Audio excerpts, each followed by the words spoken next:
स्वागत है आप सभी का आपके अपने ही परिवार रवीन की पाठशाला में। दोस्तों आज के इस वीडियो में शुरुआत करेंगे मैथ्स का प्रैक्टिस सेट 5। तो बिना टाइम लिए हुए आपको हम शुरुआत करते हैं डायरेक्ट क्वेश्चन नंबर 1 से। क्यों? क्योंकि बहुत सारा इंट्रोडक्शन देने के बाद 1-2 मिनट का टाइम आपको हम बेकार का ले लेते हैं। तो चलिए शुरुआत करते हैं क्वेश्चन नंबर 1 से। मैथ्स का प्रैक्टिस सेट ये 5 रहेगा, जो कि आपके बुक में स्टार्ट होता है 51 से। सबसे पहला क्वेश्चन जो दिया गया है वह बोर्ड मास से दिया गया है। तो इसको हम बाय प्रोसेस नहीं बनाते हुए डायरेक्ट इसको हम एक स्टेप में बनाने का बताएंगे। इसको 1 से 2 स्टेप में हम कैसे बनाएंगे इसको, क्योंकि बाय प्रोसेस इसको आप बना ही लेंगे खुद से, क्योंकि बोर्ड मास तो प्रत्येक आदमी आप में से बना ही लेंगे। तो डायरेक्ट मैं बताता हूँ। देखिए डायरेक्ट बनाने के लिए करना क्या है कि सबसे पहले जो रेकरिंग वाले प्रश्न होते हैं ना, जितना भी अंदर में दिया गया हो उसको हम हल करके एक आंसर निकालते हैं। यानी कि 5 और 7 कितना हो जाएगा 12। यह जो 12 है यह 6 में से 12 घटेगा। तो 6 में से 12 घटेगा तो मन में क्या आएगा कि 6 में से 12 घटा, इसका मतलब -6। -6 किसके साथ आएगा? 9 के साथ। 9 में से अगर -6 करेंगे तो कितना आएगा? कुल मिला के +3। तो यहाँ से जो ब्रैकेट है यहाँ से यहाँ तक ब्रैकेट कट गया और इसका मतलब आया +3। यहाँ तक समझ गए होंगे। जब यहाँ तक आप समझ गए तो यह जो +3 है किसके साथ आ जाएगा? 15 + 12 -3 हो जाएगा। अभी अब देखिए 12 में से अगर 3 घटाएंगे तो कितना आ जाएगा? 9। आप 9 किस में ऐड करेंगे? तो 15 में ऐड करेंगे। तो 15 में 9 ऐड करेंगे तो यहाँ से लेकर यहाँ तक आप पूरे के आंसर आ जाएगा कितना? 24।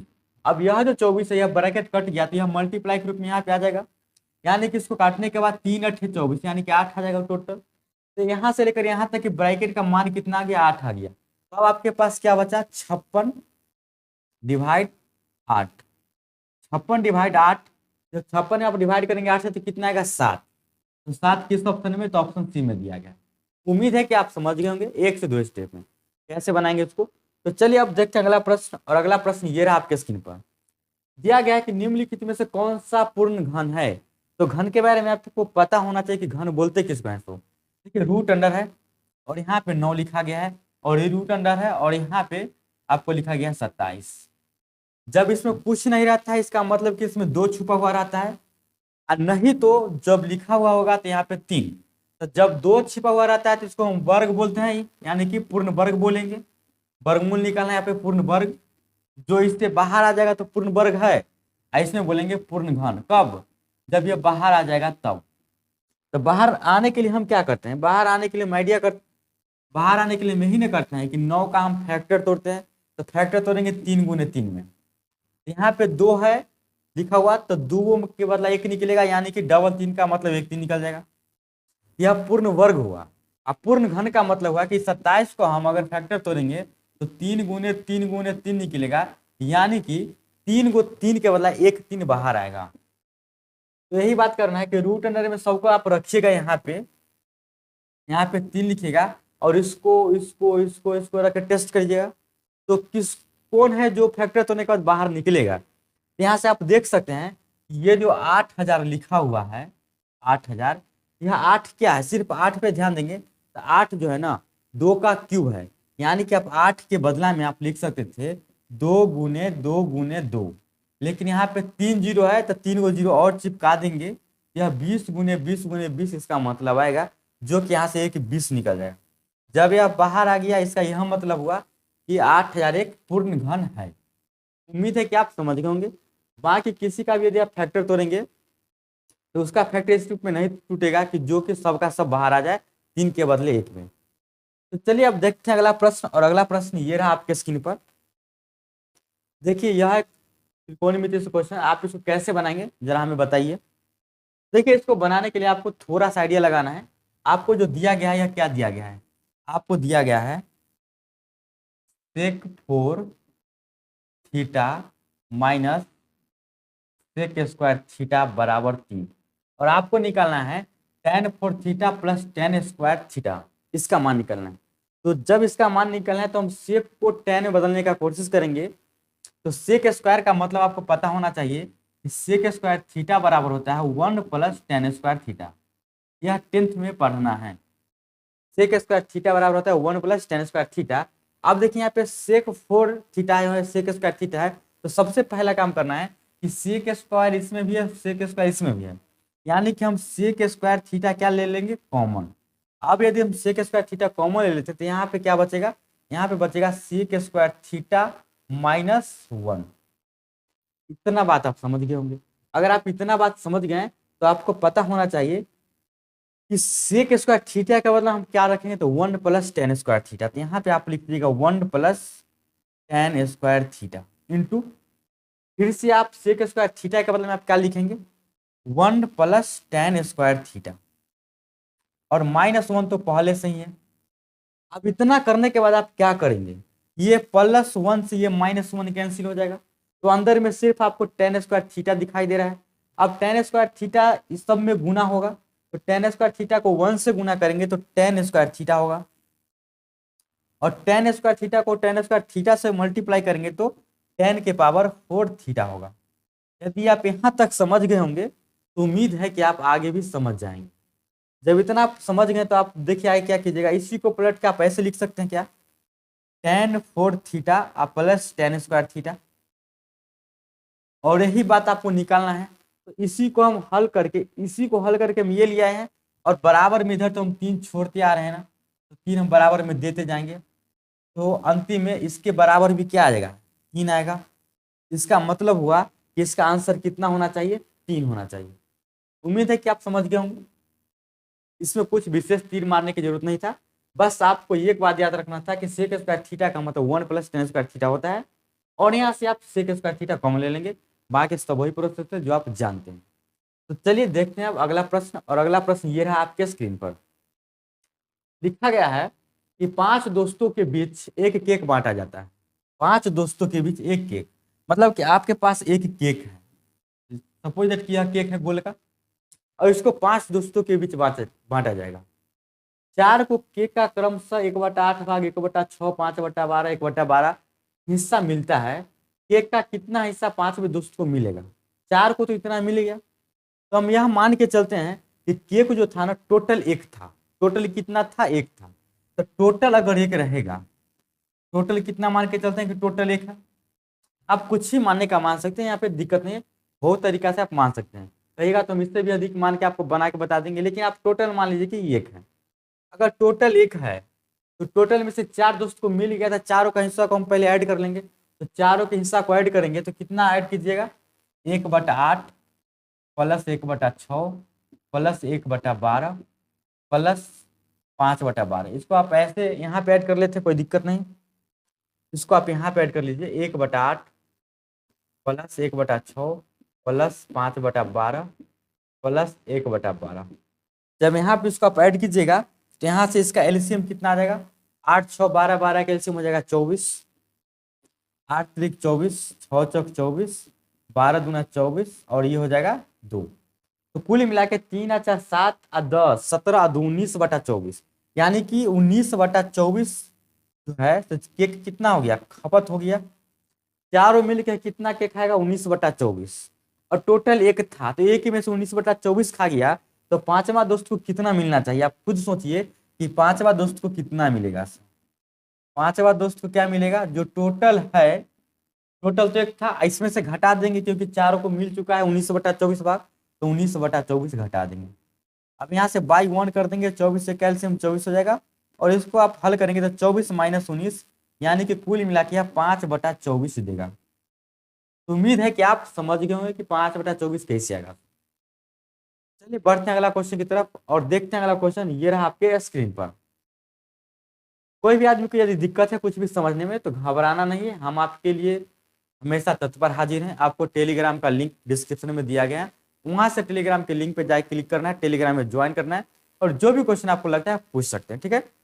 और उम्मीद है कि आपको हम क्वेश्चन का आंसर दे देंगे, क्यों, क्योंकि थोड़ा लेट हो सकता है, लेकिन हम भर दिन आपके मैसेज का इंतजार करते रहते हैं कि कोई है जो क्वेश्चन पूछे हैं तो मैं उनको सोल्व करके देता हूँ। तो चलिए देखते हैं अगला क्वेश्चन। और अगला क्वेश्चन ये रहा आपके स्क्रीन पर। लिखा गया है कि विपरीत दिशाओं से आ रही 152.5 मीटर और 157.5 मीटर लंबी दो गाड़ियां 9.3 सेकेंड में एक दूसरे को पार कर जाती है। तो दोनों गाड़ियों की संयोजित गति प्रति घंटा कितना होगा। देखिए एक ट्रेन उधर से आ रहा है, मान लेते हैं कि यह पटरी है, इस पटरी पे 2 ट्रेन आ रहा है, 2 ट्रेन आ रहा है, एक ट्रेन इधर से जा रहा है और एक ट्रेन इधर से आ रहा है, और दोनों ट्रेन जो है ना विपरीत दिशाओं से आ रही है। 152.5 मीटर और 157.5 मीटर लंबा 2 ट्रेन है, यानी कि दोनों का लंबाई दिया गया है। मान लेते हैं कि इसका लंबाई 152.5 मीटर और इसका लंबाई 157.5 मीटर। अब दोनों जब एक दूसरे को पार करेगा, यानी कि इसका डिस्टेंस का ये पार करेगा और इसका डिस्टेंस का ये पार करेगा, यानी कि कुल डिस्टेंस हो जाएगा। तो यहाँ पे टोटल डिस्टेंस कितना हो गया? यहाँ पे अगर टोटल डिस्टेंस की हम बात करें तो दोनों को ऐड कर देंगे। तो दोनों को आप ऐड कीजिएगा तो 150 और 150, 300 तो ऐसे ही हो गया, और 2.5 और 7.5 यानी कि 10, यानी कि एक 300 कितना हो जाएगा? 310। तो टोटल हो जाएगा 310 मीटर। अब एक दूसरे को पार करने में 310 मीटर दूरी तय किया, और टाइम कितना लिया? 9.3 सेकेंड। और टाइम जो लेता है यह 9.3 सेकेंड लेता है। लेकिन आपको जो गाड़ी का गति निकालना है वह गति किलोमीटर पर आवर में निकालना है, और यहाँ पे मीटर और सेकेंड में दिया गया है। तो चाल निकालने के लिए आपको पता है ना क्या करते हैं? सो चाल बराबर क्या होता है? आपको पता होना चाहिए कि चाल बराबर होता है कुल दूरी बटा में कुल समय। अब यहाँ पे देखिए कुल दूरी कितना दिया गया है। यहाँ पे कुल दूरी आ गया 310 मीटर। तो कुल दूरी आप कितना लिखेंगे? कुल दूरी लिखेंगे आप 310 मीटर, और टाइम है 9.3 सेकेंड, यानी कि 9.3 यहाँ पे लिखेंगे। अब इसका यदि आप पॉइंट हटाएंगे तो नीचे से पॉइंट हटाएंगे तो ऊपर में गुना करेंगे। दशमलव के बाद एक अंक है तो एक पर एक जीरो से, यानी कि इस पॉइंट को आप अगर हटा देते हैं ऐसे तो मल्टीप्लाई यहाँ हो जाएगा किससे? 10 से। यहाँ तक तो कोई दिक्कत नहीं। लेकिन यह जो आएगा यह मीटर पर सेकेंड में आएगा, लेकिन मीटर पर सेकेंड से हमको जाना है किलोमीटर पर आवर में। तो आपको पता है कि मीटर पर सेकेंड से किलोमीटर पर आवर में जाने के लिए हम किससे मल्टीप्लाई करते हैं? तो कहिए कि नहीं तो पता नहीं है, या पता भी होगा ना तो आप कंफ्यूज कर जाते होंगे कि 18/5 लिखेंगे कि 5/18 लिखेंगे। तो मैं आपको अभी क्लियर करूंगा कि 18/5 से गुना करना है कि 5/18 से गुना करना है, एकदम इजी कंसेप्ट के साथ। देखिए जब भी इस प्रकार का आपको कंफ्यूजन हो तो आपको करना क्या है? दुइयों कंफ्यूजन आपके पास रहेगा कि हम 18/5 से गुना कर पाएंगे कि 5/18 से कर पाएंगे। अगर इस प्रकार का कंफ्यूजन है तो आपको घबराना नहीं, अभी का अभी क्लियर हो जाएगा। क्या क्लियर होगा? कि एक रहता है 5/18 लिखा हुआ, और एक होता है इसका जस्ट उल्टा 18/5। तो पहला आपको है एक तरीका कि किलोमीटर पर आवर से आपको जाना है मीटर पर सेकेंड में, ये है। और दूसरा होता है कि इसका उल्टा मीटर पर सेकेंड से आपको जाना होता है किलोमीटर पर घंटा में। अब देखिए अगर आपसे हम पूछे कि किलोमीटर पर आवर बड़ा है या मीटर पर सेकेंड बड़ा है, तो बोलिएगा कि किलोमीटर पर आवर बड़ा है, मतलब ये बड़ा होगा यहाँ पे इससे, और ये छोटा होगा यहाँ इससे ना। अब देखिए किलोमीटर पर आवर से छोटा बड़ा से छोटा की तरफ जाना है। यहाँ पे देखिए कि दोनों में से कौन बड़ा कौन छोटा है? 5/18 छोटा होगा 18/5 से। तो हमको अगर 12 से छोटा की तरफ जाना है, यानी कि छोटा से गुना करना पड़ेगा। तो छोटा से गुना करने का मतलब हुआ कि 5/18 से गुना करना, और छोटा से 12 की तरफ जाना है, यानी कि 12 से गुना करना पड़ेगा, यानी कि 18/5 से गुना करना पड़ेगा। तो देखिए वहां पे क्या है? छोटा है मीटर पर सेकेंड में, जाना है किलोमीटर पर आवर में। तो 12 में जाना है तो 12 से मल्टीप्लाई, यानी कि 18/5 से मल्टीप्लाई। तो आप क्या कीजिए कि इसको 18/5 से मल्टीप्लाई कर दीजिए। यहाँ तक तो आप समझ ही गए होंगे। तो 18/5 से कर दीजिए मल्टीप्लाई। जब 18/5 से आप मल्टीप्लाई करेंगे तो यहाँ से आप काट लीजिए। 5 के पहाड़ा में काट देंगे 5 दूना 10 ना, और 3 के पहाड़ा में कट जाएगा 31 मर्तबे, और 3 के पहाड़ा में कट जाएगा 6 मर्तबे, और कुल मिला के 31 दहाई के यहाँ कट जाएगा। अब यहाँ से मल्टीप्लाई करेंगे तो 10 दूना 20 छका 120 किलोमीटर पर आवर। उम्मीद है कि यह कॉन्सेप्ट आपको क्लियर हो गया होगा कि 5/18 कहाँ लगाएंगे और 18/5 कहाँ लगाएंगे। एक बार मैं आपको फिर से समझा देता हूँ। किलोमीटर पर आवर से मीटर पर सेकेंड में जाना है, और दूसरा है मीटर पर सेकेंड से किलोमीटर पर आवर में जाना है। यही तो है ना, किलोमीटर पर आवर से मीटर पर सेकेंड, और मीटर पर सेकेंड से किलोमीटर पर आवर। आपके दिमाग में दो ही बात चलेगा, या तो 18/5 या 5/18। ये दोनों में यह छोटा होगा यह बड़ा होगा, पता है इतना तक आपको। अब 12 से छोटा में जाना है तो छोटा से गुना, तो छोटा से गुना कर देंगे। छोटा से 12 में जाना है तो बड़ा से गुना, 18/5 से गुना। बस यही बात आपको याद रखना है, और वहां पे मल्टीप्लाई कर दीजिएगा, आंसर आपको फटाक से बना जाएगा। उम्मीद है कि आप समझ गए होंगे। चलिए आप देखते हैं अगला क्वेश्चन, और अगला क्वेश्चन ये रहा आपके स्क्रीन पर। क्वेश्चन में लिखा गया है कि निम्नलिखित में से जुड़वाभाज्य संख्याओं का युग्म कौन सा है।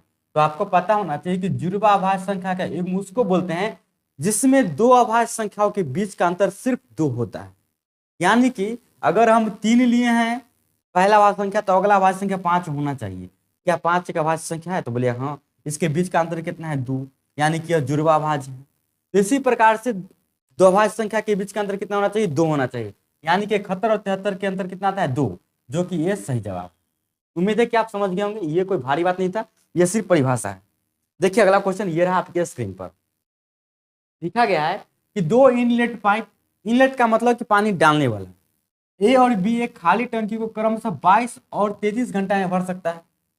दो पाइप है ए और बी, एक भरेगा 22 घंटा में, एक भरेगा 33 घंटा में। उन्हें एक साथ खोल दिया गया। भरने से 3 घंटा पहले ए को बंद कर दिया जाता है। तो टंकी को भरने में दोनों पाइप द्वारा कुल कितना समय लेगा? देखिए आसान सा क्वेश्चन है, बस आपको लॉजिक को समझना है कि इसका लॉजिक क्या कहता है। तो जब भी इस प्रकार का प्रश्न हो तो पहले आप ए और बी लिखिए, जो नल का नाम दिया गया है। तो नल का नाम दिया गया है ए और बी, ए लिखे नल और ए लिखे बी नल। कोई टंकी होगा जिसको यह 22 घंटा में भरता है, यह कितना टाइम लगाता है? 22 घंटा लगाता है। और यह कितना लगाता है? अकेला भरने में 33 घंटा टाइम लगाता है। लेकिन हमको ये बात पता नहीं ना कि टंकी में पानी आएगा कितना सो, तो हम पहले काम को पता करते हैं। तो काम को पता करने के लिए हम क्या करते हैं कि यह दोनों का हम एलसीएम लेते हैं। तो 22 और 33 का एलसीएम होता है 66 लीटर। 66, तो हम यह मान के चलेंगे कि टंकी का जो क्षमता है ना, वो टंकी का क्षमता है 66 लीटर का। इतना तक तो कोई दिक्कत नहीं। और टंकी का क्षमता 66 लीटर का है, अगर एक को अकेला भरने के लिए बोला जाए तो इस 22 घंटा लेगा। इसका मतलब हुआ कि ये 3 लीटर प्रति घंटा इसमें डालेगा, 3 लीटर के हिसाब से इसमें डालेगा। अगर बी को अकेला भरने के लिए बोला जाए, इसका मतलब हुआ कि यह 2 लीटर प्रति घंटा डालेगा। यहाँ तक तो कोई दिक्कत नहीं। अब आगे लिखा गया है, लेकिन टंकी भरने से पहले 3 घंटा पहले ए को बंद कर दिया जाता है। 3 घंटा पहले ए को बंद कर देंगे। टंकी भरने वाला है लेकिन आप 3 घंटा पहले में ए को बंद कर दिए। तो 3 घंटा पहले यदि हम ए को बंद कर दिए तो अब जो बच जाएगा वह बी भरेगा। तो 3 घंटा तक कंटिन्यू बी ही काम करेगा ना। तो सोचने वाली बात है कि 3 घंटा पहले हम ए को बंद कर दिए, अगर ए को कर दिए बंद, अब बी स्टार्ट है, 3 घंटा बाद भर जाएगा। तो बी स्टार्ट है, कंटिन्यू 3 घंटा तक उसमें पानी डालेगा, यानी कि 2 लीटर 2 लीटर 2 लीटर यानी कि 6 लीटर।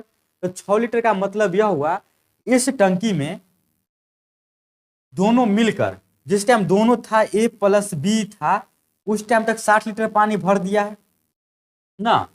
अब 3 घंटा पहले ए को बंद करेंगे तो बी भरेगा, 3 घंटा तक 6 लीटर भरेगा सिर्फ बी, यह भरेगा 6 लीटर। अब पूछते हैं कि टोटल टाइम कितना लगा। तो आपको पता है कि टाइम बराबर क्या होता है? तो टाइम बराबर होता है टोटल काम बटा में काम का स्पीड। तो टोटल काम यहाँ पे कितना है? 60 लीटर किया गया है। और 60 लीटर कितना के स्पीड से किया गया? तो ए प्लस बी मिल के किया है, यानी कि 3 2 5 के स्पीड से किया है। तो 5 से डिवाइड कर देंगे। तो 5 से डिवाइड करने का यह मतलब हुआ यहाँ पे यह कितना घंटा लेगा? 12 घंटा लेगा। कितना लेगा? 12 घंटा। और 3 घंटा पहले तो ए को बंद कर दिया, इसका मतलब कि यहाँ पे ये 3 घंटा बी लिया था टाइम, यानी कि 2 से भाग कर देंगे तो बी लेगा कितना? 3 घंटा। अब दोनों को आप ऐड कर दीजिए तो कितना आएगा? तो बोलिए कि 15 घंटा। तो कुल मिला के 15 घंटा के समय में यह टंकी भर जाएगा। उम्मीद है कि समझ गए होंगे, यह क्वेश्चन कोई विशेष नहीं था। तो चलिए देखते हैं अगला प्रश्न। और अगला प्रश्न ये रहा आपके स्क्रीन पर। लिखा गया है कि अच्युत्य 25,000 का निवेश कर एक चाय की दुकान खोलता है। वह इस राशि का 30% दुकान की फर्निशिंग पर और 20% दुकान के लिए अन्य आवश्यक सामग्री खरीदने पर खर्च करता है। 30% दुकान के फर्नीचर पर और 20% अन्य सामग्री के लिए खरीदता है। अपनी दुकान के लिए बाकी सामान खरीदने के लिए अब उसके पास कितना पैसा बचल है, ये बात पूछना है। अब देखिए 25,000 रुपया इसके पास था और इस 25,000 में से ये अभी तक लौंडा 30% या 20% लुटा चुका है, यानी कि खर्च कर चुका है। यानी कि कुल मिला के 50% खर्च कर दिया। तो कुल मिला के यदि 50% खर्च कर दिया, टोटल अपने आप में 100% होता है। तो 25,000 अपने आप में 100% था, 50% खर्च, यानी कि इसके पास अब कितना बचा है? मात्र 50%। सबको पता है कि 50% का मतलब आधा होता है। तो आप यहीं से आंसर मार सकते हैं कि 25,000 का आधा 12,500 हुआ। नहीं निकालना है तो निकाल सकते हैं।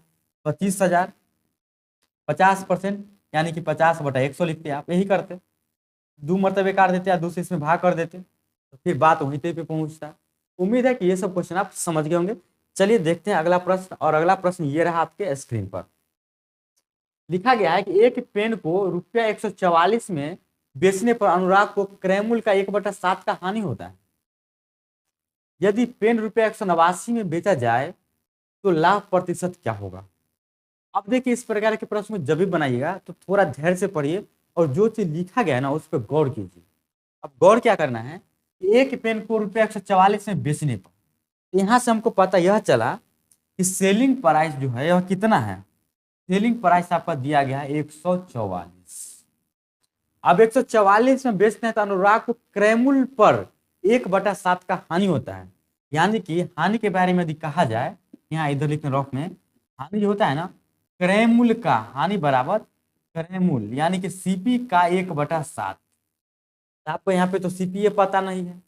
जब सीपी पता नहीं है तो सीपी तो पहले मानना पड़ेगा ना, ये तो बात रियल में दिया गया है। तो यहाँ से क्या करना है कि आप लिखेंगे सीपी और यहाँ पे लिखेंगे लॉस, क्योंकि लॉस हो रहा है, और यहाँ पे आ जाएगा एस। यहाँ तक तो कोई दिक्कत नहीं आपको।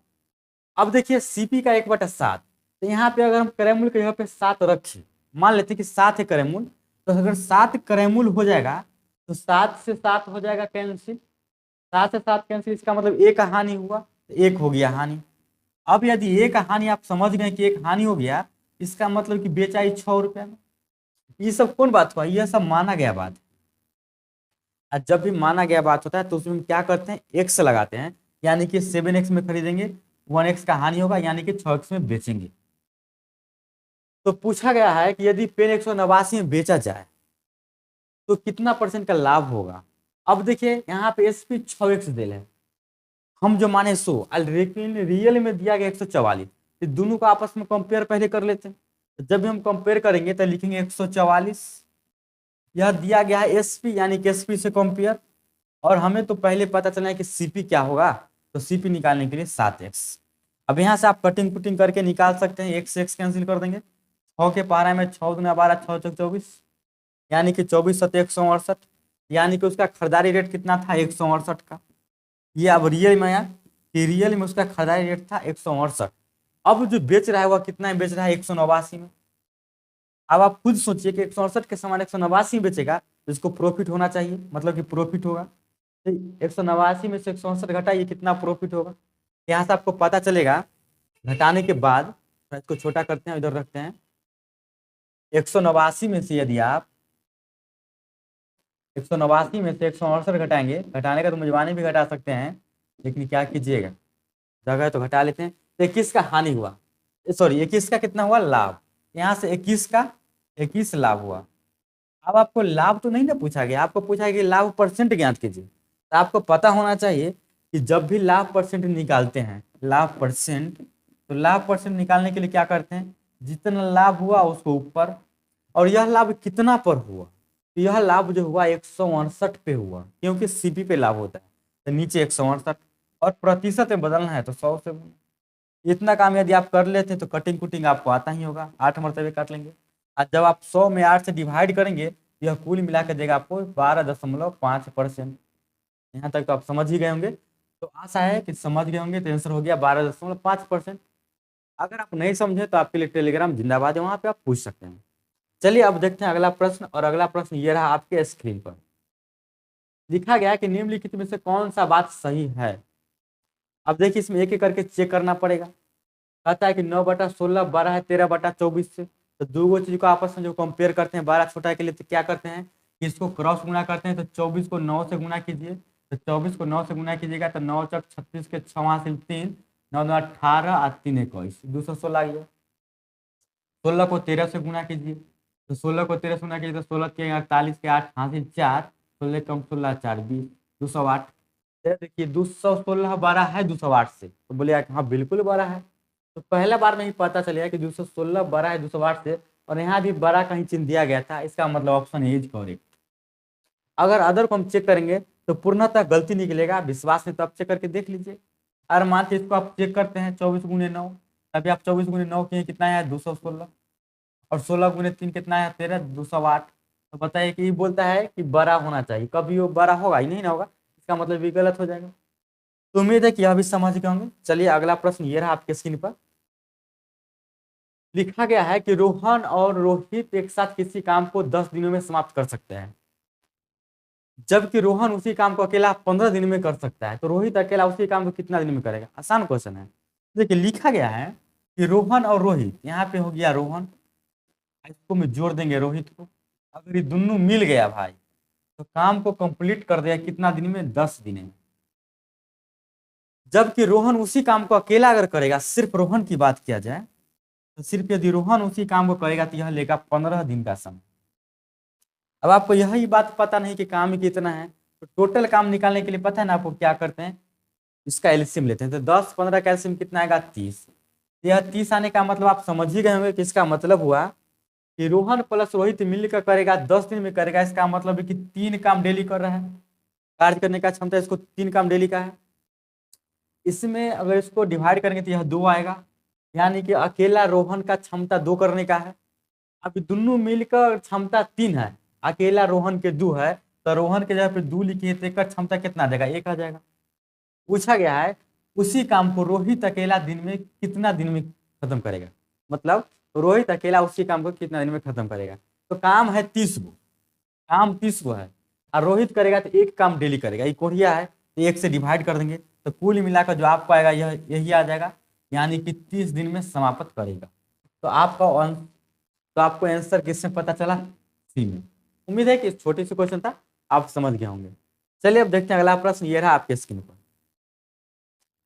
प्रश्न है कि 2/3, 8/9, 10/7, 32/81 का मौसा क्या है? तो जब भी इस प्रकार का प्रश्न हो ना, आप मौसा निकालने के लिए बोले, अब बटा वाला हो तो क्या करते हैं? मौसा निकालने के लिए बोला है तो अंश बटा अगर हर है, अंश बटा हर में अगर दिया गया है तो आपको क्या करना है? मौसा निकालने के लिए दिया गया तो पहले मौसा को प्राथमिकता देना है, यानी कि अंश का मौसा निकालना है और जो बच गया हर उसका निकाल देना है लॉस। ये इसका फॉर्मूला है, अंश का मौसा डिवाइड हर का लॉस। अब आप ऊपर वाला का मौसा बताइए। 2, 8, 10, 12 का मौसा कितना होगा? मौसा मतलब मैक्सिमम, यानी कि एचसीएफ हाईएस्ट कॉमन फैक्टर। तो 2, 8, 10, 12 यानी कि सब इसका मौसा आएगा 2, क्योंकि 2 के पहाड़ा में सब आएगा, आगे कोई पहाड़ा ही नहीं है, यानी कि ऊपर का मौसा आ जाएगा 2। आप निकाल के चेक कर लेंगे इसको, उम्मीद है कि सब आप निकाल लेंगे, ठीक है। नहीं तो कहेगा तो हम निकाल के बता देंगे आपको। ऊपर में आएगा 2, 3, 9, 27, 81 का जब हम एलसीएम लेंगे तो आता है 81, यानी कि कुल मिलाकर 2/81 आ गया, जो कि ऑप्शन बी में। मौसल असम क्या सिखाएं आपको पता ही होगा। चलिए अब देखते हैं अगला प्रश्न। ये रहा आपके स्क्रीन पर, कोई दिक्कत है तो पूछ लीजिएगा टेलीग्राम पे। लिखा गया है कि 1,60,000 की एक धनराशि पर 2 वर्ष के लिए 10% वार्षिक दर पर चक्रवृद्धि ब्याज कितना होगा यदि ब्याज की गणना अर्धवार्षिक किया जाता है? इसका मतलब हुआ कि आपको पी दे दिया गया है, ठीक है। पी कितना दिया गया आपको? 1,60,000 और रेट दिया गया है 10% प्रति वार्षिक प्रति ईयर, और चक्रवृद्धि ब्याज जो लगेगा वह प्रत्येक 6 महीना पे लगेगा। इसके लिए टाइम जो टोटल वह 2 वर्ष है। अगर 2 वर्ष का टाइम लिया या 6 महीना पे ब्याज लगेगा, इसका मतलब कुल मिला के इसको 4 बार ब्याज लगेगा।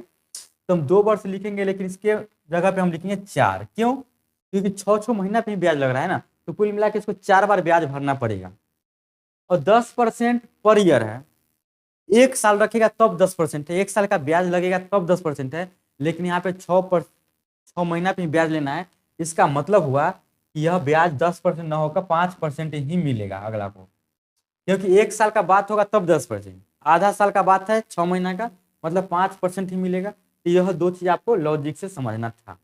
अब यहाँ क्या करते हैं, आपको पता होना चाहिए कि 1,60,000 रुपया है, पहला साल जो अगर ब्याज उसको मिलेगा तो 1,60,000 का मात्र 5% ही मिलेगा। तो 1,60,000 का 5% कितना होता है? 8,000। 8,000 मिल गया पहला साल, पहला बार में आपको इतना मिलेगा ब्याज। फिर दूसरा बार में आइएगा, दूसरा 6 महीना पे, तो दूसरा 6 महीना पे आपको क्या होगा कि ये 8,000 का भी ब्याज मिलेगा। और उससे पहले कि आपको 1,60,000 लिए हुए तो पहले 1,60,000 के उसको 5% भरिए, तो दूसरा बार में आपको 8,000 तो मिलना तय है, और साथ में जो पीछे ब्याज हुआ है उसका भी ब्याज मिलेगा, यानी कि 8,000 का अगर 5% निकालेंगे यह हो जाएगा कितना? 400। उम्मीद है कि आप यहाँ तक अच्छी तरीका से समझते होंगे। अब अगर हम तीसरा बार में जाएंगे, तीसरा साल नहीं बल्कि तीसरा ब्याज देंगे जब हम 1.5 साल पर, तो 1,60,000 का तो 8,000 मिलना आपको फिक्स है 5%। और अभी इसके ऊपर जो भी रुपया हो गया उस सबका आपको फिर से 5% मिलेगा। तो आप हो गया 16,000। अब इसका 5% यहाँ पे मिलेगा, तो इसका 5% कितना हो जाएगा, 400 के दुगना हो जाएगा 800। यहाँ पे मिलेगा आपको 800 रुपये। फिर आप चौथा साल में जाएंगे तो 1,60,000 का 5% मिलना आपको तय है, यानी कि 8,000 मिलना तय है। फिर इसके ऊपर जो भी है पैसा उस सबका ब्याज मिलेगा, तो सबका ब्याज अब ऐसे मिलेगा। देखिए अब तीनों का मिलेगा यहाँ पे ब्याज, तो 400 800, तो यहाँ पे ऑटोमेटिक आ जाएगा 1200, ज़्यादा कैलकुलेट नहीं करना है। यह 400 का ब्याज भी यहाँ पे मिलना चाहिए था, तो 400 का 5% यहाँ पे कितना मिलेगा, 20 मिलेगा। और ये 800 का भी ब्याज तो आगे मिलना चाहिए था 8,1200 के। अब 1200 का ब्याज मिलेगा कितना, 1200 का ब्याज मिलेगा 5%, तो 1200 का ब्याज फिर 5% यहाँ पे आपको मिलना चाहिए। यहाँ पे 5% यदि मिलना चाहिए, यहाँ पे इसका 5%, यहाँ पे इसका 5% कितना हो जाएगा, 60। यहाँ तक तो कोई दिक्कत नहीं। अब बोला है कि कुल ब्याज ज्ञात कीजिए। यदि ब्याज गिनना हो तो तौर पर होती है, तो कुल ब्याज ज्ञात करना है। 8,000, 8,000 16, 8 24 8 32, 32,000, अब 12 8 20, 34,480, जो कि ऑप्शन नंबर डी में दिया गया है। यानी कि आपको इस सब वैल्यू को आपस में जोड़ देना है। उम्मीद है कि आप समझ गए होंगे। यदि आप नहीं भी समझोगे तो आप हमें बता दीजिएगा, तो हम क्या करेंगे ना कि इस प्रकार का जो प्रश्न है उसका हम स्पेशल 5 मिनट का वीडियो बनाएंगे, 10 मिनट का, जिसमें मैं आपको एकदम बेसिक तरीका से समझा के बताऊंगा, ताकि आपको साधारण ब्याज या चक्रवृद्धि ब्याज के क्वेश्चन में बिल्कुल दिक्कत नहीं आए। तो टेलीग्राम पे आप हमें बता दीजिएगा। चलिए अब देखते हैं अगला प्रश्न। और अगला प्रश्न ये रहा आपके स्क्रीन पर, जो कि जियोमेट्री से दिया गया है। अब इस प्रकार के प्रश्न जब आपको बनाना है तो आपको इसके लिए आपको थ्योरम याद होना चाहिए। देखिए लिखा गया है कि नीचे दी गई आकृति के आधार पर दिए गए प्रश्न का उत्तर दे। यदि ए बी इसी के समानांतर है, ये जो ए बी रेखा आपको दिख रहा है ये क्या है, ये ए बी के समानांतर है। अगर यह ए बी का समानांतर है, इसी यह आपस में क्या है, समानांतर है। जब यह समानांतर होगा तो हम क्या करेंगे, इसको हम और आई की तरह बढ़ा सकते हैं, तो बोला कि हाँ बढ़ा सकते हैं, और आई की तरह इसे बढ़ा सकते हैं। समानांतर है तो आगे बढ़ा सकते हैं, कटेगा नहीं। और angle B C D 72 degree हो, एंगल बी सी डी यानी कि बी सी डी, यानी कि ये कोण के बारे में बोला गया है कितना, 72 डिग्री का होगा। आपको पता है कि अगर ये 72 डिग्री का है तो इधर वाला भी कितना होगा, 72 डिग्री का ही होना चाहिए, क्योंकि यह प्रॉपर्टी का आता है ज्योमेट्री का। तो पूछा गया है कि एंगल बी ए सी का मान क्या होगा, यानी कि बी ए सी, यानी कि इसका मान आपको पूछता है कितना आ गया, 72 डिग्री। तो यह सब बात आपको याद करने वाली बात है, थ्योरम। तो चलिए उम्मीद करते हैं कि आप यह भी समझ गए होंगे। नहीं समझ होंगे तो कमेंट बॉक्स में बता दीजिएगा। चलिए अब देखते हैं अगला प्रश्न। ये रहा आपके स्क्रीन पर, लिखा गया 720 रुपया को A B C D E 5 दोस्तों में विभाजित किया गया। उनके द्वारा प्राप्त राशि का क्रम अंक गणित प्रगति आरोही क्रम में था। आरोही क्रम का मतलब होता है बढ़ते क्रम में। ई को ए से 40 रुपया अधिक मिले तो बी को कितना मिला। यानी कि इसको यदि आप सोचेंगे तो यह ए हुआ, बी हुआ, सी हुआ, डी हुआ और ई हुआ। यह आरोही क्रम है, यानी कि बढ़ते हुए क्रम में है। और ई को ए से 40 अधिक मिला। ई को ए से कितना मिला है, 40 अधिक। तो इसको अगर 40 अधिक मिला है, आरोही क्रम में है, सोचने वाली बात है, तो कितना कितना बढ़ते हुए गया होगा, तो 40 अधिक वहां पे जाकर अटका होगा। देखिए 10 यहाँ पे मिला होगा इसको अधिक, 10 20 30 और 40, यानी कि सबको 10 अधिक मिला होगा। अगर अब सबको 10 अधिक मिला होगा, इसका मतलब ये हुआ कि अगर इसको x मिलता है तो इसको x प्लस 10 मिलेगा, इसको x प्लस 20 मिलेगा, इसको x प्लस 30 मिलेगा और इसको x प्लस 40 मिलेगा। अब देखिए ई और ए में कितना का अंतर है, 40 का अंतर है। इसको x मिलता है तो इसको x प्लस 40 मिलता है। अब सबको मिला के 720 होना चाहिए। तो 720 कहने का मतलब है कि सबको जब आपस में ऐड कर दीजिएगा तो कितना आना चाहिए, 720। सबको जोड़ेगा तो 5x तो ऐसे ही हो जाएगा, प्लस 10 20 30 60 40 100, तो 5x प्लस 100 बराबर आ गया 720। यहाँ से 5x बराबर आ जाएगा 620। 100 घटा देंगे उधर तो यहाँ से x का मान आपको निकल के आएगा कितना, 5 इसको काटेंगे तो 5 एकम 5, 5 गुना 10, 5 का 20, यानी कि 124। तो पूछा गया है तो b को कितना मिला, तो b को कितना मिला, x प्लस 10। तो x प्लस 10 का मतलब हुआ कि 124 प्लस 10 यानी कि 134, जो कि आपको ऑप्शन नंबर बी में करेक्ट है। इस प्रकार के प्रश्न को आप चाहे तो बेसिक से बनाने के साथ साथ ट्रिक से ही बना सकते हैं, यानी कि ऑप्शन से ही बना सकते हैं। बी को यदि आप 134 मानते और क्रमबद्ध शब्द में बढ़ेगा तो सोचने वाली बात है, 4 गैप है तो 10-10 में बढ़ना चाहिए, तभी तो 40 का अंतर होगा। तो इस प्रकार से आप ऑप्शन बी को रखेंगे तो बन जाएगा। ठीक है, अब देखते हैं अगला प्रश्न, और अगला प्रश्न ये रहा आपके स्क्रीन पर। लिखा गया है कि यदि पिता और उसके पुत्र की वर्तमान आयु क्रमशः 48 वर्ष और 28.8 वर्ष, यदि पिता, तो यहाँ पे लिखिए आप पिता और यहाँ पे लिखिए आप पुत्र, और इसका जो हम आयु लिख रहे हैं यह वर्तमान आयु लिख रहे हैं। तो वर्तमान आयु इसका कितना है, पिता का 48 वर्ष है और इसका अभी का है 28.8 वर्ष। यहाँ तक तो कोई दिक्कत नहीं। तो पिता अपने पुत्र से कह सकता है, जब तुम पैदा हुए थे तब मेरी आयु तुम्हारी वर्तमान आयु का डैश थी। यह बात कैसे निकालेंगे, तो जब पैदा होने के बाद आएगा तो जिस टाइम पैदा हुआ होगा ये, तो ये तो पक्का 0 वर्ष का रहा होगा, इसका तो कोई उम्र ही नहीं रहा होगा।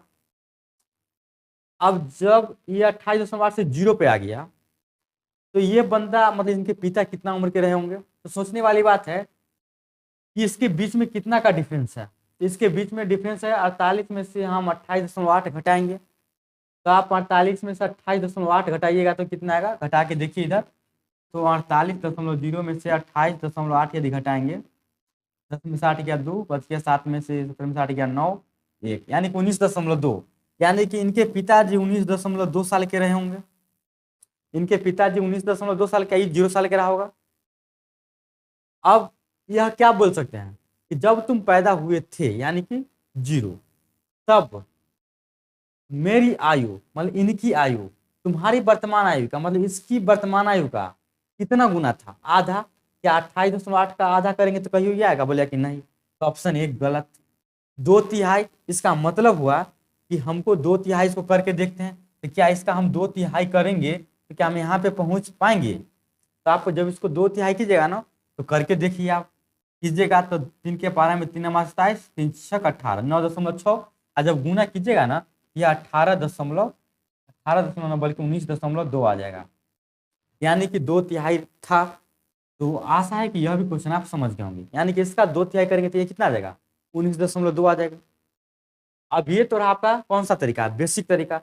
इसको आप डायरेक्ट ट्रिक से ऐसे बना सकते थे कि आप 28.8 को आप नीचे रखेंगे और 19.2 को आप ऊपर रखेंगे, क्योंकि कंपेयर तो अभी तत्काल पुत्र से किया जाता है, तो जिससे कंपेयर होगा वह नीचे आएगा और जिसको कंपेयर किया जाता है वह ऊपर आएगा 19.2।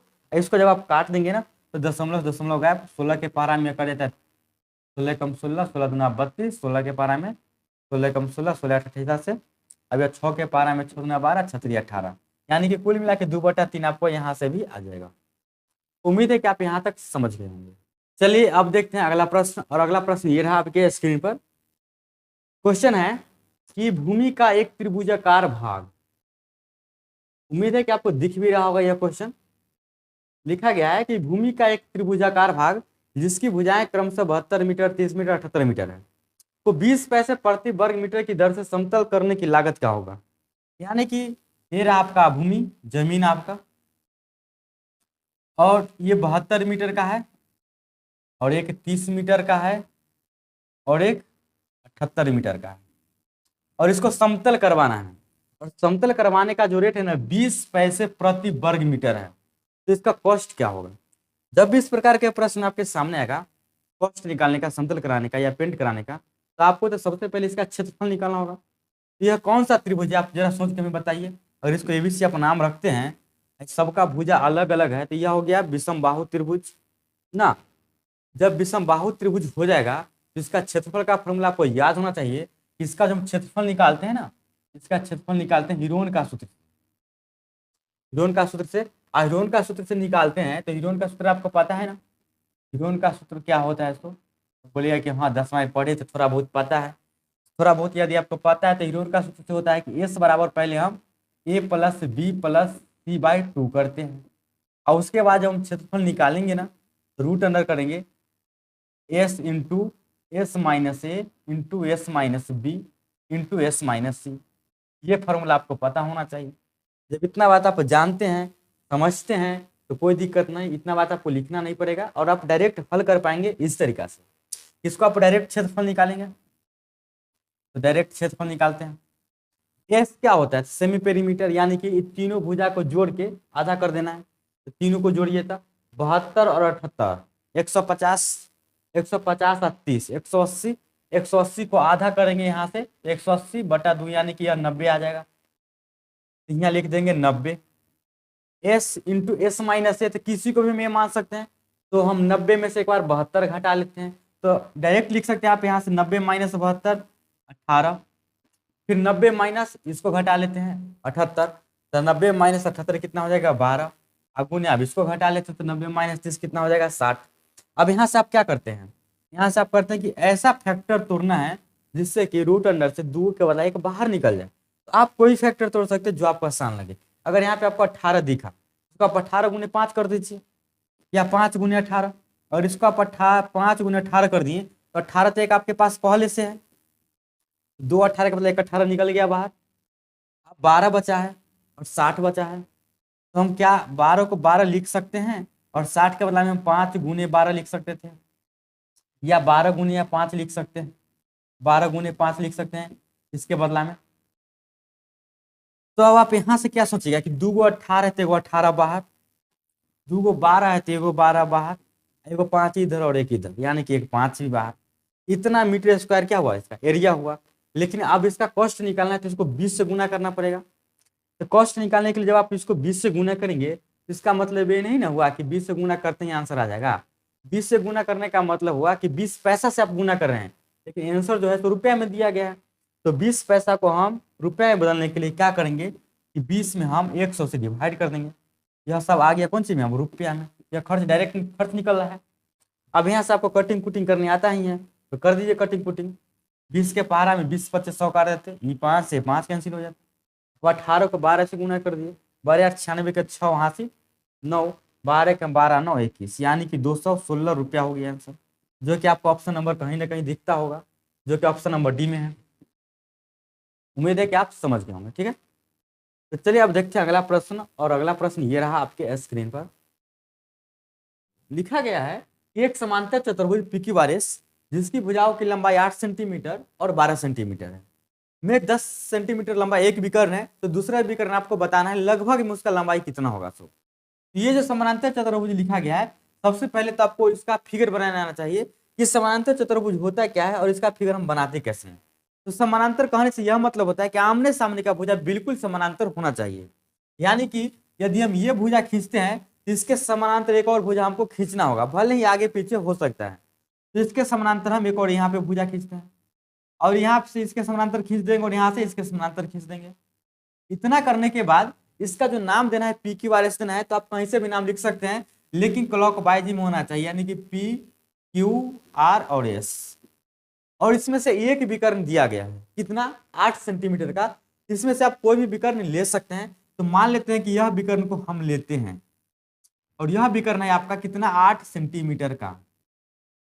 और एक चीज और दिया गया है कि इसकी भुजाएं 8 सेंटीमीटर और 12 सेंटीमीटर है, यानी कि इस भुजा को यदि हम 8 सेंटीमीटर मानते हैं, सॉरी इसका विकर्ण 10 सेंटीमीटर दिया गया, हम 8 सेंटीमीटर मिस्टेक से लिख दिए हैं, तो यहाँ पे लिख देंगे हम 10 सेंटीमीटर, क्योंकि ये विकर्ण की बात करें तो यहाँ पे 10 हो जाएगा। और 8 सेंटीमीटर इसका ये भुजा होगा तो 12 सेंटीमीटर ये भुजा होगा। लेकिन यहाँ पे बात एक खत्म नहीं होती है, आमने सामने का भुजा क्या होता है, बराबर होता है। तो 8 सेंटीमीटर ये है तो 8 सेंटीमीटर ये भी होगा, 10 12 ये है तो 12 यह भी होगा। अब इतना बात यदि आप कर लेते हैं तो आपको क्या निकालना है, इसका दूसरा विकर्ण निकालना है। दूसरा विकर्ण निकालना है, इसका मतलब हुआ कि ये विकर्ण आपको क्या करना है, निकालना है। ये विकर्ण आपको निकालना है हरा वाला। तो हम कैसे निकालते जरा देखिए।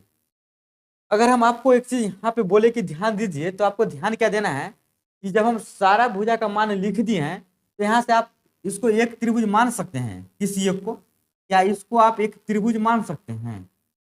ये जो आपको दिख रहा है पी क्यू एस, क्या यह एक त्रिभुज है? तो बोलिए कि हाँ है। तो पी क्यू एस एक त्रिभुज है। तो यहाँ से आप बताइए कि पी क्यू एस यदि एक त्रिभुज है, इसका नाम है पी, इसका नाम है क्यू, यहाँ पे हम इस त्रिभुज को बनाते हैं तो ये त्रिभुज कैसे बनेगा? ऐसे और ऐसे। ये त्रिभुज है, इसका नाम क्या है? पी क्यू और एस। और इसका भुजा भी आपको भी पता है। देखिए ये दिया गया 8 सेंटीमीटर, तो 8 लिख दिए यहाँ, ये 12 और ये 10 दिया गया है। अब ये त्रिभुज है, तो इस त्रिभुज का हम क्या करते हैं? क्षेत्रफल निकालते हैं। अब अभी मैं आपको बताऊंगा कि इसका हम क्षेत्रफल क्यों निकालेंगे। इससे तो इसका हम क्षेत्रफल निकालते हैं तो ये कौन सा त्रिभुज है? तो बोलिए कि विषमबाहु त्रिभुज। अभी आपने सीखा है पिछला क्वेश्चन में। तो इसका हम क्षेत्रफल निकालेंगे तो क्षेत्रफल बराबर क्या होता है? रूट अंडर, और विषमबाहु त्रिभुज के लिए फॉर्मूला क्या होता है? S into S minus A into S minus B into S minus C. तो यहाँ से एस क्या होता है कि तीनों भुजा को जोड़ के आपस में आधा करते हैं ना, उसको हम एस बोलते हैं, सेमी पेरीमीटर। तो 12 8 20 और 10 30, 30 का आधा 15, यानी कि 15 इसका सेमी पेरीमीटर है। तो 15 गुने 15 में से एक बार 10 घटाएंगे तो 5, 15 में से 8 घटाएंगे तो 7, और 15 में से 12 घटाएंगे तो 3। ये आ गया। अब अगर ये आ गया है तो इसको हम बाहर निकालने की कोशिश करते हैं। तो बाहर कैसे निकालेंगे? तो इसको हम फैक्टर तोड़ के निकालते हैं। 15 के बदला में हम 3 गुने 5 लिख सकते हैं। पहले से यह 5 दिया गया है, गुने 7 और ये 3। अब यहाँ पे ध्यान देने वाली बात है कि डबल 5 है और डबल 3 है। तो डबल 5 और डबल 3 अंदर से एक एक निकल जाएगा, यानी कि 5 गुने 3 निकल जाएगा। बच जाएगा रूट अंडर में कितना? 7, यानी कि कुल मिला के 15 रूट 7 हुआ इसका क्षेत्रफल। इसका क्षेत्रफल कितना हुआ? 15 रूट 7। अब 15 रूट 7 कहने का यह मतलब नहीं है इसका क्षेत्रफल हम इसी तरीका से निकाल सकते हैं। क्षेत्रफल निकालने के लिए आप एक और फॉर्मूला की यूज करते हैं, 1/2 गुने आधार गुने शीर्षलंब। तो इसमें तो शीर्षलंब नहीं दिया गया है। इसमें यदि शीर्षलंब नहीं दिया गया है तो हम यह मान के चलते हैं कि यहाँ से यहाँ तक हम एक शीर्षलंब डालते हैं और इसका नाम रखते हैं क्या? एच नाम रखते हैं। तो यहाँ से यहाँ तक यदि शीर्षलंब डालेंगे तो यह किसके बराबर होगा? यहाँ से लेकर यहाँ तक का बराबर होगा। तो यहाँ से यहाँ तक का बराबर होगा, इसका मतलब ये हुआ कि यहाँ से यहाँ तक का मान यदि निकल जाएगा वही मान यह भी होगा। इसको हम दुगना कर देंगे तो विकर्ण निकल जाएगा। तो दोनों स्थिति में क्या होगा कि क्षेत्रफल समान आएगा। जब दोनों स्थिति में क्षेत्रफल समान आएगा तो मेरा कहने का सीधा सीधा मतलब ये है कि फॉर्मूला से तो ये क्षेत्रफल आ गया। अब दूसरा फॉर्मूला से हम क्षेत्रफल निकालेंगे तो दूसरा फॉर्मूला क्षेत्रफल का हम क्या लगाते हैं? 1/2 गुने आधार गुने शीर्षलंब, यानी कि ऊंचाई। अब देखिए इस पे हम शीर्षलंब डालें, यहाँ पे 90 डिग्री बना तो ये इसका आधार हो गया, 10 हो गया इसका आधार। तो आप क्या करेंगे कि 1/2 गुने आधार की जगह पे 10 देंगे, और शीर्षलंब इसका क्या माने हैं? अभी एच माने हैं, तो गुने में एच रखेंगे। यह भी इसका क्षेत्रफल ही देता, यह क्षेत्रफल देता, तो दोनों स्थिति में क्षेत्रफल समान होगा, यानी कि दोनों आपस में क्या होगा? बराबर होगा। तो ये 15 रूट 7 क्या हो गया? बराबर हो गया। जब यहाँ से आपको ये बात समझ में आ गई तो यहाँ से आप क्या कीजिएगा कि 2 के पहाड़ा में 5 काट दीजिएगा और 5 के पहाड़ा में 3 काट दीजिएगा, यानी कि एच बराबर क्या हो गया? 3 रूट 7। इसका मतलब ये आपको समझ में आया कि यहाँ से यहाँ तक का जो दूरी है 90 डिग्री हम डालेंगे, यह कितना आता है? 3 रूट 7 आता है। अब 3 रूट 7 आया तो इतना ही यहाँ से यहाँ तक भी होगा। इसको हम दुगना कर देंगे तो विकर्ण निकल जाएगा। तो विकर्ण निकालने के लिए हम क्या करेंगे? दूसरा विकर्ण निकालने के लिए लिखेंगे दूसरा विकर्ण बराबर 2 गुने 3 रूट 7, यानी कि कितना हो जाएगा? 6 रूट 7।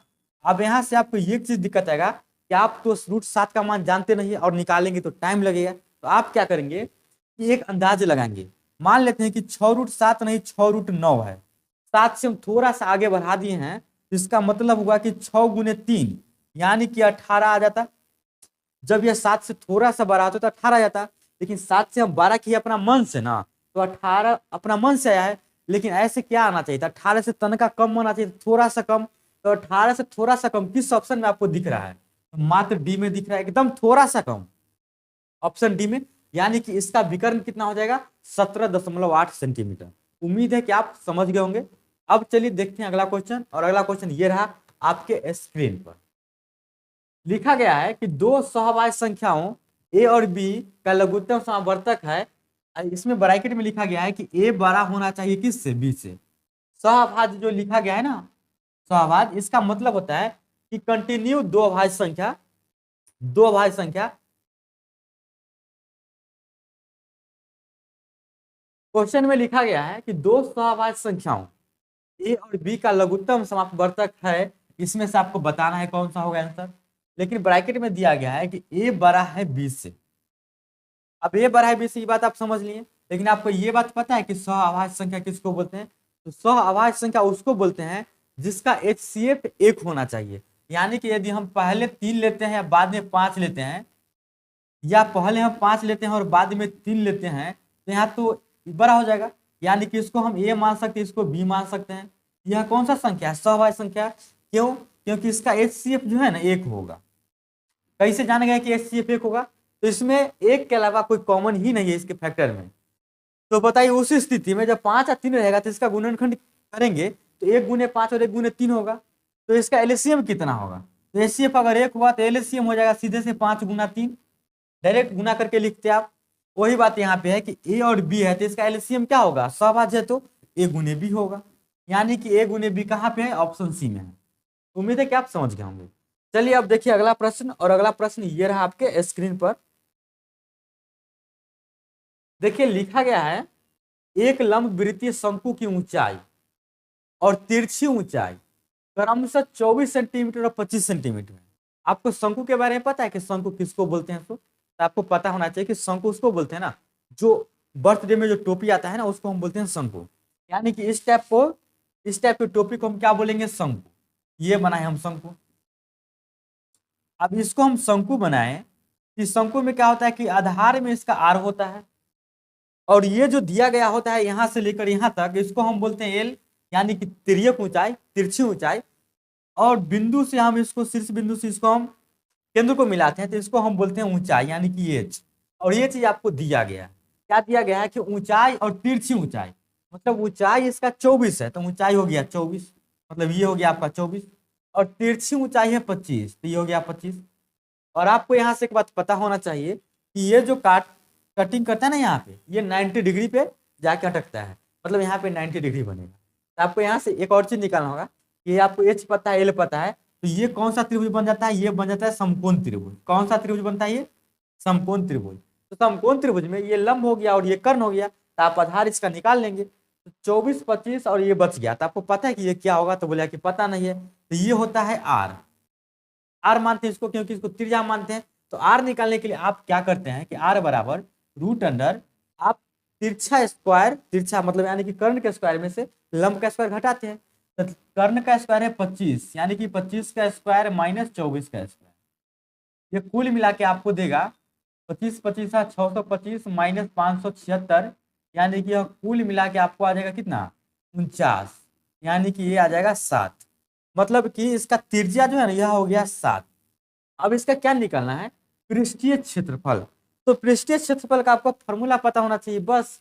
तो पृष्ठीय क्षेत्रफल का फॉर्मूला हम आपको बता दें कि पृष्ठीय क्षेत्रफल का फॉर्मूला होता है पाई आर एल। और पाई के बारे में बोला गया है कि 22/7 लेना है, यानी कि पाई की जगह पे आप 22/7 ले सकते हैं। आर के मान अभी आप तुरंत निकाले हैं 7, और एल के मान तो दिया गया है 25। आप यहाँ से कटिंग कुटिंग करने आपको एकदम बढ़िया तरीका से आता है, इससे इसको उड़ा देंगे, बच गया 25 गुने 22। जब मल्टीप्लाई करेंगे तो यह देगा 550 सेंटीमीटर में क्वेश्चन है तो सेंटीमीटर स्क्वायर। और इस यह किस ऑप्शन में दिखता है? तो बोलिए कि डी में दिखता है, तो डी इज करेक्ट। उम्मीद है कि आप समझ गए होंगे। अब देखिए इस क्वेश्चन को लिखा गया है एक आयत की लंबाई और चौड़ाई का अनुपात 3:1 है। यदि इसका परिमाप 96 मीटर है तो आयत की लंबाई कितनी होगी? कितना आसान सा सवाल है। जब भी ऐसा प्रश्न आएगा तो आपको दिमाग में एक आयत का तो फिगर बनेगा ही। हम ये नहीं कहें कि बार बार आपको फिगर बनाना जरूरी है, लेकिन एक बार तो आपको पता ही होना चाहिए कि फिगर इसको कैसे बनेगा से। तो फिगर बना दिए, और इसका लंबाई और चौड़ाई, यानी कि ये इसका लंबाई कहलाता है। अगर ये लंबाई तो यह भी लंबाई, ये चौड़ाई तो यह भी चौड़ाई, और इसका लंबाई चौड़ाई का अनुपात दिया गया है, तो अनुपात से हमें डरना नहीं है। लंबाई मतलब 3 हुआ, चौड़ाई मतलब 1 हुआ, ऐसे कंपेयर कर देंगे। तो लंबाई की जगह पे हम ले सकते हैं कितना? 3, यानी कि हम 3x ले सकते हैं। जब भी अनुपात में रहेगा तो हम क्या करते हैं कि x लगा के मानते हैं। ये अगर 3x है तो यह भी 3x ही होगा। अगर यह 1x का मतलब x लिख सकते हैं तो यह भी x ही होगा। यहां तक समझ गए। और परिमाप का मतलब होता है कि सभी भुजाओं का योग सभी भुजाओं का योग मतलब कि 3x और एक 4x और एक 5x और एक 3, 8x, यानी कि इसका परिमाप आ गया 8x अनुपात में। लेकिन रियली में परिमाप इसका 96 है, तो दोनों आपस में क्या होंगे, बराबर। यानी कि यहाँ से x का मान आपको आ जाएगा 12। जब x का मान 12 आ गया तो पूछा गया कि आयत की लंबाई, तो लंबाई कितना है, 3x है ना, तो लंबाई यानी कि 3x यानी कि 3 × 12, 3 × 12 कितना होता है, तो बोलेगा 36, यानी कि 36 सेंटीमीटर इसका क्या हो गया, लंबाई, जो कि ऑप्शन सी में दिखता है। बहुत इजी सवाल था। चलिए देखते हैं अगला क्वेश्चन, और अगला क्वेश्चन ये रहा आपके स्क्रीन पर। यह माध्य माध्यिका से क्वेश्चन है और लिखा गया है कि 21 प्रेक्षण, सभी प्रेक्षण का माध्य कितना है, 40 है। 21 प्रेक्षण का मतलब कि 21 अंक लिखा हुआ है, 21 संख्या लिखा गया है, उसमें से सबका माध्य कितना है, 40 है। यदि 10 प्रेक्षण में से प्रत्येक का मान 21 बढ़ा दिया जाए तो प्रत्येक का नया माध्य क्या होगा। देखिए 21 प्रेक्षण का माध्य 40 है, यानी कि यहां से यदि हम सबका योगफल निकालेंगे तो योगफल निकालने के लिए हम क्या करते हैं, ये आपको पता होना चाहिए कि योगफल निकालने के लिए हम करते हैं जितना संख्या रहता है और जितना माध्य होता है उसको आपस में मल्टीप्लाई कर देते हैं, यानी कि कुल मिला के कितना हो गया, 840। लेकिन इसमें दिया गया है कि यदि 10 प्रेक्षण में से प्रत्येक का मान 21 बढ़ा दिया जाए, यानी कि 10 को उसमें जो संख्या होगा ना सबके मान अब 21 बढ़ा देना है, तो सब में यदि 21 बढ़ाएंगे यानी कि कुल मिला के 21 × 10 यानी कि 210 बढ़ गया, तो योगफल भी तो इसका बढ़ जाएगा, तो योगफल 210 और ऐड हो जाएगा। अब 210 यदि और ऐड हो जाएगा तो यह कुल मिला के कितना हो जाएगा, तो इसको ऐड कर लेंगे आपस में, 0 4 1 5 8 10 1050। अब 1050 आ गया योगफल, और प्रेक्षण कितना है, मात्र 21 गो, यानी कि अब 21 से हम डिवाइड कर देंगे तो इसका नया औसत प्राप्त हो जाएगा। अब यहाँ से इसको डिवाइड कर देंगे ना, तो 21 × 5 = 50, यानी कि 50 आ गया। तो 50 किस में दिख रहा है आपको, बोलिएगा डी में। उम्मीद है कि आप समझ गए होंगे। चलिए अब देखते हैं अगला प्रश्न, और अगला प्रश्न ये रहा आपके स्क्रीन पर। लिखा गया है कि निम्नलिखित में से कौन सा विकल्प आवर्ती दशमलव का उदाहरण है।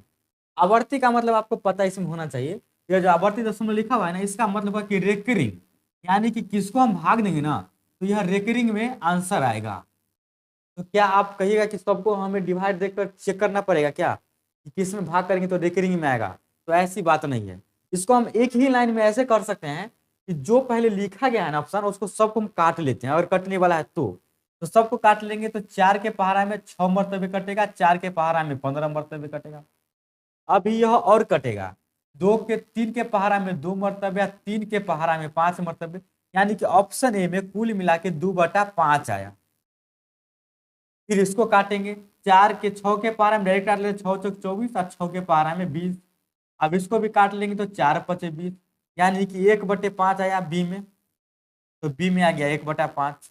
इसको आप 24 × 5 = 120 भी डायरेक्ट काट सकते हैं।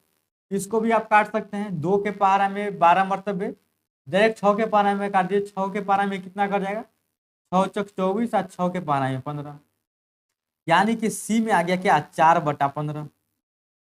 और डी में इसको हम काटेंगे तो 6 के पहाड़ा में 6 × 24 6 × 5 = 30, यानी कि 4/5। अब इतना काटने के बाद आपको क्या देखना है कि सबके हर में, सिर्फ हर में देखना है कि हर में किसी का भी हर में यदि इसका हम गुणनखंड करेंगे ना तो 2 और 5 के अलावा कुछ आता है कि नहीं आता है। इसका तो गुणनखंड 5 × 1 5 ही रहेगा, इसका भी 5 ही रहेगा, लेकिन इसका गुणनखंड करेंगे तो यह देगा आपको 3 × 5, यानी कि इसका जो गुणनखंड है हर का 2 और 5 के अलावा है। जब 2 और 5 के अलावा हो, 2, 5 से अगर एक्स्ट्रा अगर आ जाए तो यह रेकरिंग देगा।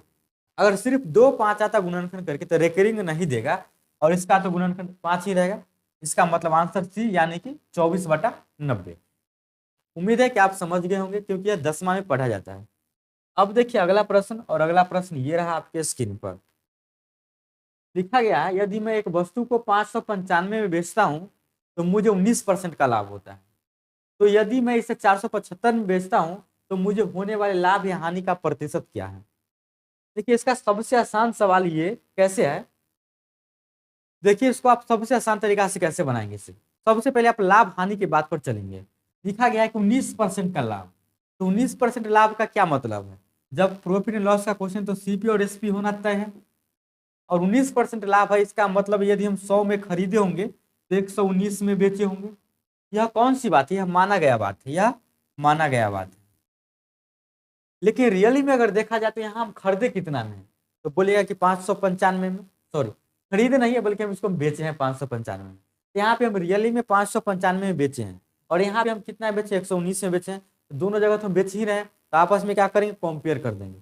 कंपेयर करने का यह मतलब हुआ जो दिया गया होगा ना 595 उसको रखेंगे आप ऊपर, इसको आप रखे ऊपर। 595 भी एसपी है और जो मान है उसका एसपी 119 है, तो एसपी को एसपी से डिवाइड कर देंगे। और आपको पहले तो निकालना है कि इसका कॉस्ट प्राइस क्या है, तो कॉस्ट प्राइस इसका 100 मान है, यानी कि 100 से मल्टीप्लाई कर देंगे। इतना करने के बाद आपको खटाखसी बना जाएगा, ये 5 मरतबे कट के 500, यानी कि रियल में यदि देखा जाए तो रियल में इसका सीपी है 500। यह चीज है रियल में इसका सीपी कितना है 500, और इसको बेचना कितना है फिर से 475 में। अब आप ही जरा सोच के बताइए कि 500 के वस्तु को आप 475 में बेचेंगे, यहाँ पे तो आपको लॉस लग जाएगा। तो कितना का लॉस लगेगा बताइए, तो बोलिए कि 25 का लॉस लगेगा। तो 25 का लॉस लगेगा तो 25 लिख दिया, 25 लिख दिया। और ये 25 का लॉस किस पर लगेगा, सीपी पे लगेगा, यानी कि 500 पे लगेगा। तो बट्टा में आप 500 लिख देंगे और गुने क्या करेंगे, प्रतिशत में बनाए तो 100% से गुना कर देंगे। यहाँ से आपको कटिंग कुटिंग बहुत अच्छा तरीका से आता है, यानी कि 25 गुना 50 यानी कि 20 आएगा, और 20 से काट देंगे 20 पचे 100, यानी कि 5% का क्या हुआ, लॉस हुआ, जो कि आपको ऑप्शन नंबर बी में दिख रहा है। उम्मीद है कि ये सब क्वेश्चन आपको समझ में आ गया हो। अगर नहीं भी समझ में आता है तो कोई दिक्कत नहीं है, टेलीग्राम पे आप पूछ लीजिए। अब देखिए नेक्स्ट क्वेश्चन, ये रहा आपके स्क्रीन पर लिखा गया है कि यदि a माइनस 1/a बराबर 7 है तो a square plus 1/a square बराबर क्या होगा। तो जब भी इस प्रकार के प्रश्न आए तो आपको फॉर्मूला से ही बनता है, या बिना फॉर्मूला के बनाइएगा तो ये बेसिक से बनेगा। तो डायरेक्ट फॉर्मूला हम बताते हैं कि जब a माइनस 1/a रहता है ना, दिया गया, जब a माइनस 1/a बराबर k होता है और a प्लस 1/a अगर पूछा जाता है तो ये हो जाता है k स्क्वायर आप प्लस 2, क्या करते हैं k square plus 2। k square plus 2 इसका मतलब ये हुआ कि इसको हम k मानते हैं। अगर इसको आप k मानते हैं तो a माइनस 1/a बराबर यदि 7 है तो a square plus 1/a square बराबर क्या होगा, 7 के स्क्वायर प्लस 2, यानी कि कुल मिला के 51। और 51 किस ऑप्शन में आपको दिख रहा है, बोले कि ए में दिख रहा है, यानी कि ये सही जवाब। तो आपका बेसिक से यह फॉर्मूला की उत्पत्ति होती है, तो बेसिक आपको अलजेब्रा में समझना पड़ेगा। उम्मीद है कि आप ये सब पता होगा, नहीं तो हम अलजेब्रा का जो बेसिक क्लास कराएंगे उसको आप देख लीजिएगा, अच्छी तरीके से कंप्लीट हो जाएगा। अब देखिए ये प्रश्न आपके जो है स्क्रीन पर लिखा गया है, एक प्राकृतिक संख्या को जब 9, 10 या 12 से विभाजित किया जाता है तो प्रत्येक दशा में शेष 3 बचता है। तो ऐसी सभी संख्या में सबसे छोटी संख्या कौन सी है। इसका मतलब ये हुआ कि जब भी बोला जाए कि 3 शेष बचता है और सबसे छोटी संख्या की बात करें तो हम छोटी संख्या मतलब एलसीएम निकालते हैं, यानी कि आपको 9, 10, 12, 15 का एलसीएम निकालना पड़ेगा। 9, 10, 12, 15 इसका आप एलसीएम निकालेंगे, तो इसका जो एलसीएम आता है यह आएगा 180, आप निकालेंगे। तो 180 कहने का यह मतलब हुआ कि 180 में 9 से भाग देंगे लग जाएगा, 10 से देंगे लग जाएगा, 12 से लग जाएगा, 15 से लग जाएगा, लेकिन शेषफल 3 आना चाहिए। तो शेषफल तभी आता है जब कटने से ज्यादा होता है, यानी कि 180 में हम 3 जोड़ देंगे ना, 183 लिख देंगे। अब यदि हम किसी से भी भाग देंगे ना तो 3 हम एक्स्ट्रा जोड़े हैं तो सब में से 3 बच जाएगा, यानी कि शेषफल 3 यहाँ बच जाएगा। कब, जब 183 रहेगा तब। उम्मीद है कि आप यह भी समझ गए होंगे। चलिए अब देखते हैं अगला क्वेश्चन, और अगला क्वेश्चन ये रहा आपके स्क्रीन पर लिखा गया है, एक्स और वाई की वर्तमान आयु 3:4 है। 5 साल पहले इनकी आयु का अनुपात 5:7 था, तो वाई की वर्तमान आयु क्या है। बहुत आसान क्वेश्चन है, यदि मैं इसको बेसिक से बताऊं तो इसको आप ऐसे बना सकते हैं कि इसकी वर्तमान आयु का अनुपात अगर हम देखें तो ये रहा एक्स और ये रहा वाई। वर्तमान में इसका अनुपात है 3:4, यानी कि 3/4। अब यह 3/4 है तो यह 3/4 रहा होगा, इसका मतलब कुछ ना कुछ इसमें से कटा होगा, तो हम अनुपात में रहता है तो कुछ ना कुछ मान लेते हैं। यहाँ एक्स वाई पहले से दिया गया है तो हम यह मान लेते हैं कि यह 3 है और यह 4 है, रेशियो में हम कुछ ना कुछ मान लेते हैं। अब 5 साल पहले, बोलते हैं 5 साल पहले, यानी कि वर्तमान से हम 5 साल पहले जाएंगे, यानी कि समय से हम क्या करेंगे, 5 साल घटा देंगे। अब 5 साल घटा दिए तब इसका अनुपात बदल जाता है, कितना हो जाता है, 5/7। अब अनुपात हो जाएगा 5/7 काटने के बाद। अब देखिए ये रियल में बदल के हम 5 घटा दिए, रियल में बदल के हम 5 घटा दिया, तब इसका अनुपात 5/7 आएगा। तब यहाँ से इसको मल्टीप्लाई करेंगे क्रॉस, तो 7 को अगर 3 से गुना करेंगे तो 21 ए आएगा, -7×5 = 35, बराबर यहाँ गुना करेंगे तो 20 ए आएगा, -25 आएगा। यहाँ से ए वाला को एक तरफ, बिना ए वाला को एक तरफ करेंगे, यानी कि चर को एक तरफ और चर को एक तरफ, तो 21 में से 20 इधर घट जाएगा तो ए बचेगा, और उधर घट जाएगा ना ये बच जाएगा आपको 10, यानी ए का मान 10 हुआ। अगर अब ए का मान 10 हुआ तो पूछा है y की वर्तमान आयु, तो y का वर्तमान आयु हम क्या माने थे, 4a माने थे। तो 4a का क्या मतलब बनता है, 4×10 यानी कि 40 वर्ष। यहाँ आप समझ गए होंगे कि ये रहा बेसिक से आपका, लेकिन जब हम बेसिक से नहीं जाएंगे तो हम कैसे बनाएंगे, इसका भी समस्या का समाधान है, आपको घबराना नहीं है। इसको आप ऐसे बनाएंगे, ये लिखेंगे x और ये लिखेंगे y, यहाँ पे लिखेंगे वर्तमान, यहाँ पे आप क्या लिखेंगे, वर्तमान। तो वर्तमान थोड़ा इधर लिखते हैं नीचे करके, क्यों, क्योंकि इसके हमको पीछे जाना है। वर्तमान में इसका अनुपात कितना है, 3:4, ये लिख देंगे 3:4। 5 साल पहले, यानी कि वर्तमान से हम पीछे जाएंगे भूतकाल में, तो इससे हम पीछे जाएंगे कितना, 5 वर्ष। 5 वर्ष पीछे जाएंगे तो इसका अनुपात कितना होता है, 5:7 होता है। तो यहाँ से आपको ये बात पता होना चाहिए कि हम 5 साल बाद जाए चाहे 10 साल बाद जाए, दोनों के बीच का जो डिफरेंट होगा ना ऑलवेज सेम होगा। यहाँ पे देखिएगा इसका डिफरेंट 2 का है और इसका डिफरेंट 3 का है, तो डिफरेंट अलग अलग, तो डिफरेंट को पहले हम सेम बनाएंगे।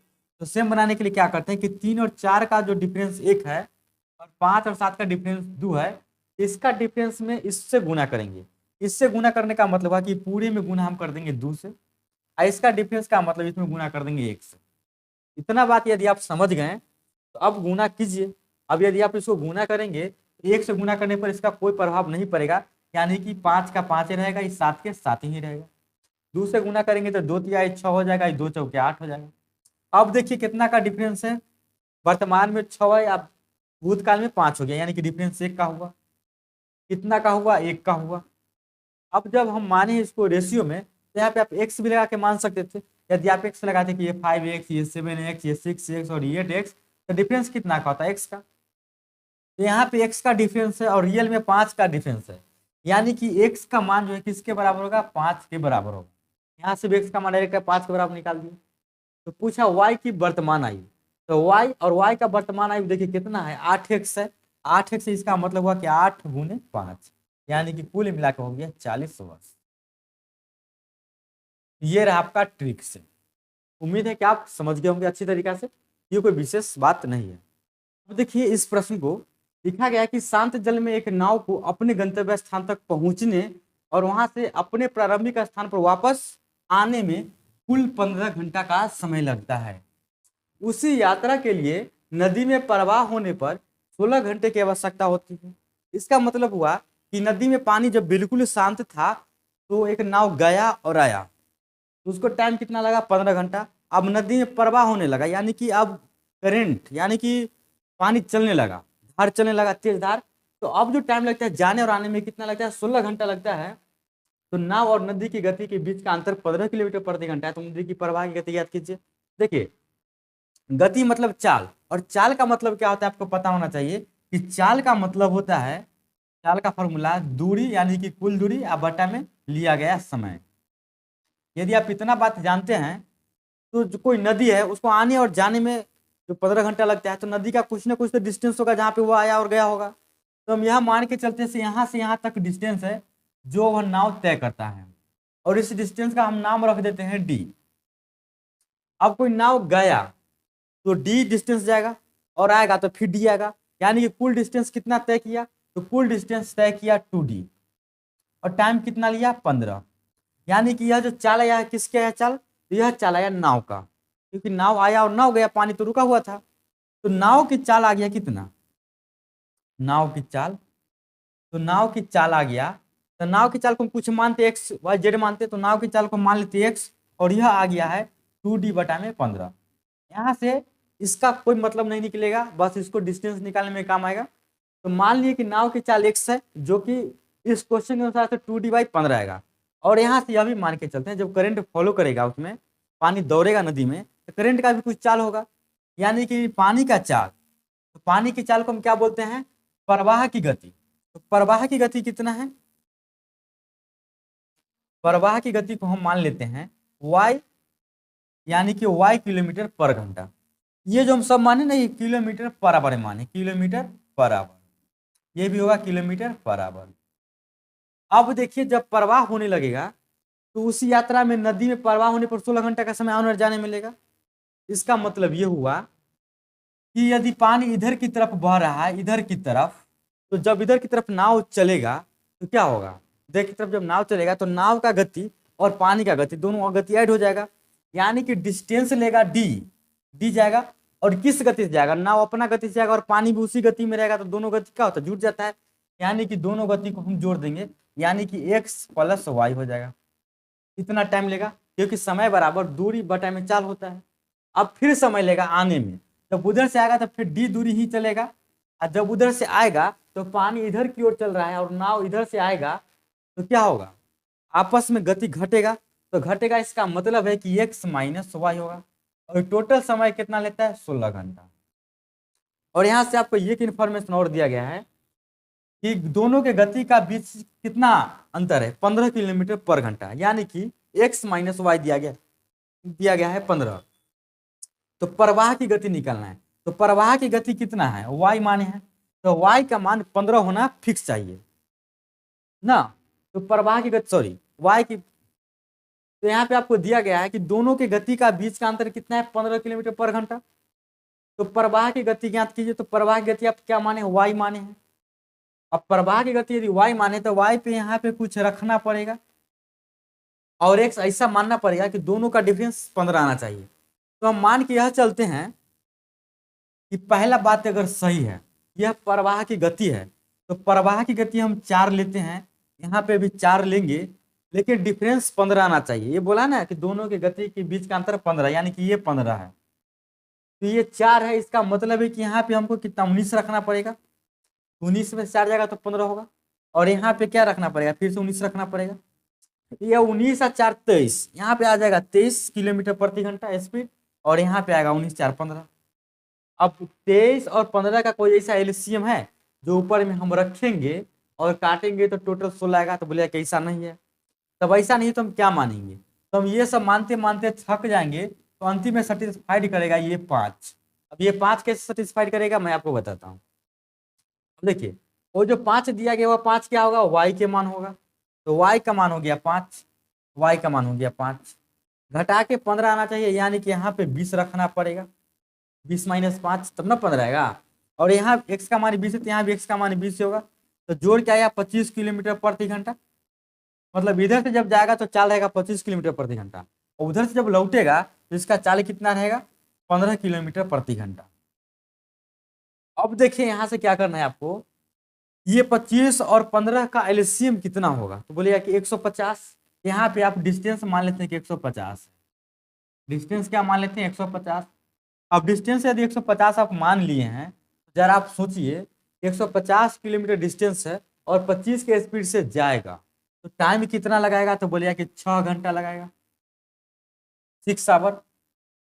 अब देखिए 15 किलोमीटर प्रति घंटा के हिसाब से उधर से आ रहा है और डिस्टेंस तो उतना ही रहेगा, तो यहाँ पे टाइम कितना लगाएगा? तो बोलेगा कि 10 आवर लगाएगा। अब देखिए टोटल टाइम 16 आवर पूर रहा है, तो बोलेगा कि हाँ पूर रहा है। इसका मतलब हुआ कि इसका प्रवाह की गति कितना होगा? 5 किलोमीटर प्रति घंटा, जो कि आपको ऑप्शन से ही बनाने में भला ये, अन्यथा आप बुरी तरीके से इसमें फंस जाएंगे। उम्मीद है कि आप समझ गए होंगे। तो चलिए अब देखते हैं अगला क्वेश्चन, और अगला क्वेश्चन ये रहा आपके स्क्रीन पर। लिखा गया है, एक शॉपिंग मॉल में किसी वस्तु की लागत में 10% की वृद्धि की गई और फिर इसे 10% कम कर दिया गया, तो कुल प्रतिशत या वृद्धि या कमी ज्ञात करना है। यानी कि कहने का यह मतलब है कि कोई सामान है, उसका दाम हम मान के चलते हैं कि उसका सामान के दाम है पहले 100 रुपया। पहले क्या हुआ कि 10% बढ़ा देगा दाम। जब 10% बढ़ा देगा, इसका मतलब हुआ कि अब इसका दाम 110 रुपया हो जाएगा ना। अब इसका दाम 110 रुपया हुआ, लेकिन 110 में सामान अब बिकेगा नहीं। अब क्या करना पड़ेगा, इसको 10% कम करना पड़ेगा। तो 10% किसका कम करेंगे, 110 का 10%। अब ऐसा नहीं कि 110 में से 10 घटा के यहाँ लिख लीजिएगा, 110 का 10% कितना होता है, तो निकालने पर आएगा 11 रुपया, यानी कि 11 माइनस करेंगे, यह कहाँ पे पहुंच जाएगा, ₹99 पे। अब आप खुद सोच के बताइए कि 100 रुपया के सामान को अब 99 रुपया में बेचा जाता है, तो लेस हुआ या नहीं हुआ, तो बोले हाँ लेस हो गया। कितना का लेस हुआ, तो 1 का। और 1 का लेस किस पर हुआ, तो 100 पे हुआ, क्योंकि शुरुआत में इसका दाम 100 था। आप गुने 100% से गुना कर देंगे, जब ऐसा आप करेंगे तो 100 से 100 कैंसिल, यानी कि 1% क्या हुआ, कमी हुआ, जो कि ऑप्शन नंबर आपको डी में दिख रहा है। उम्मीद है कि आप समझ गए होंगे। अब देखिए अगला प्रश्न, और अगला प्रश्न ये रहा आपके स्क्रीन पर। लिखा गया है किसी संख्या का 35% 91 है, वह संख्या ज्ञात कीजिए। अब देखिए दुनिया में कोई भी संख्या होगा जो आपको पता नहीं है, तो वह अपने आप में कितना होगा, तो बोले अपने आप में 100% रहेगा। जब संख्या ही पता नहीं तो अपने आप में 100% है।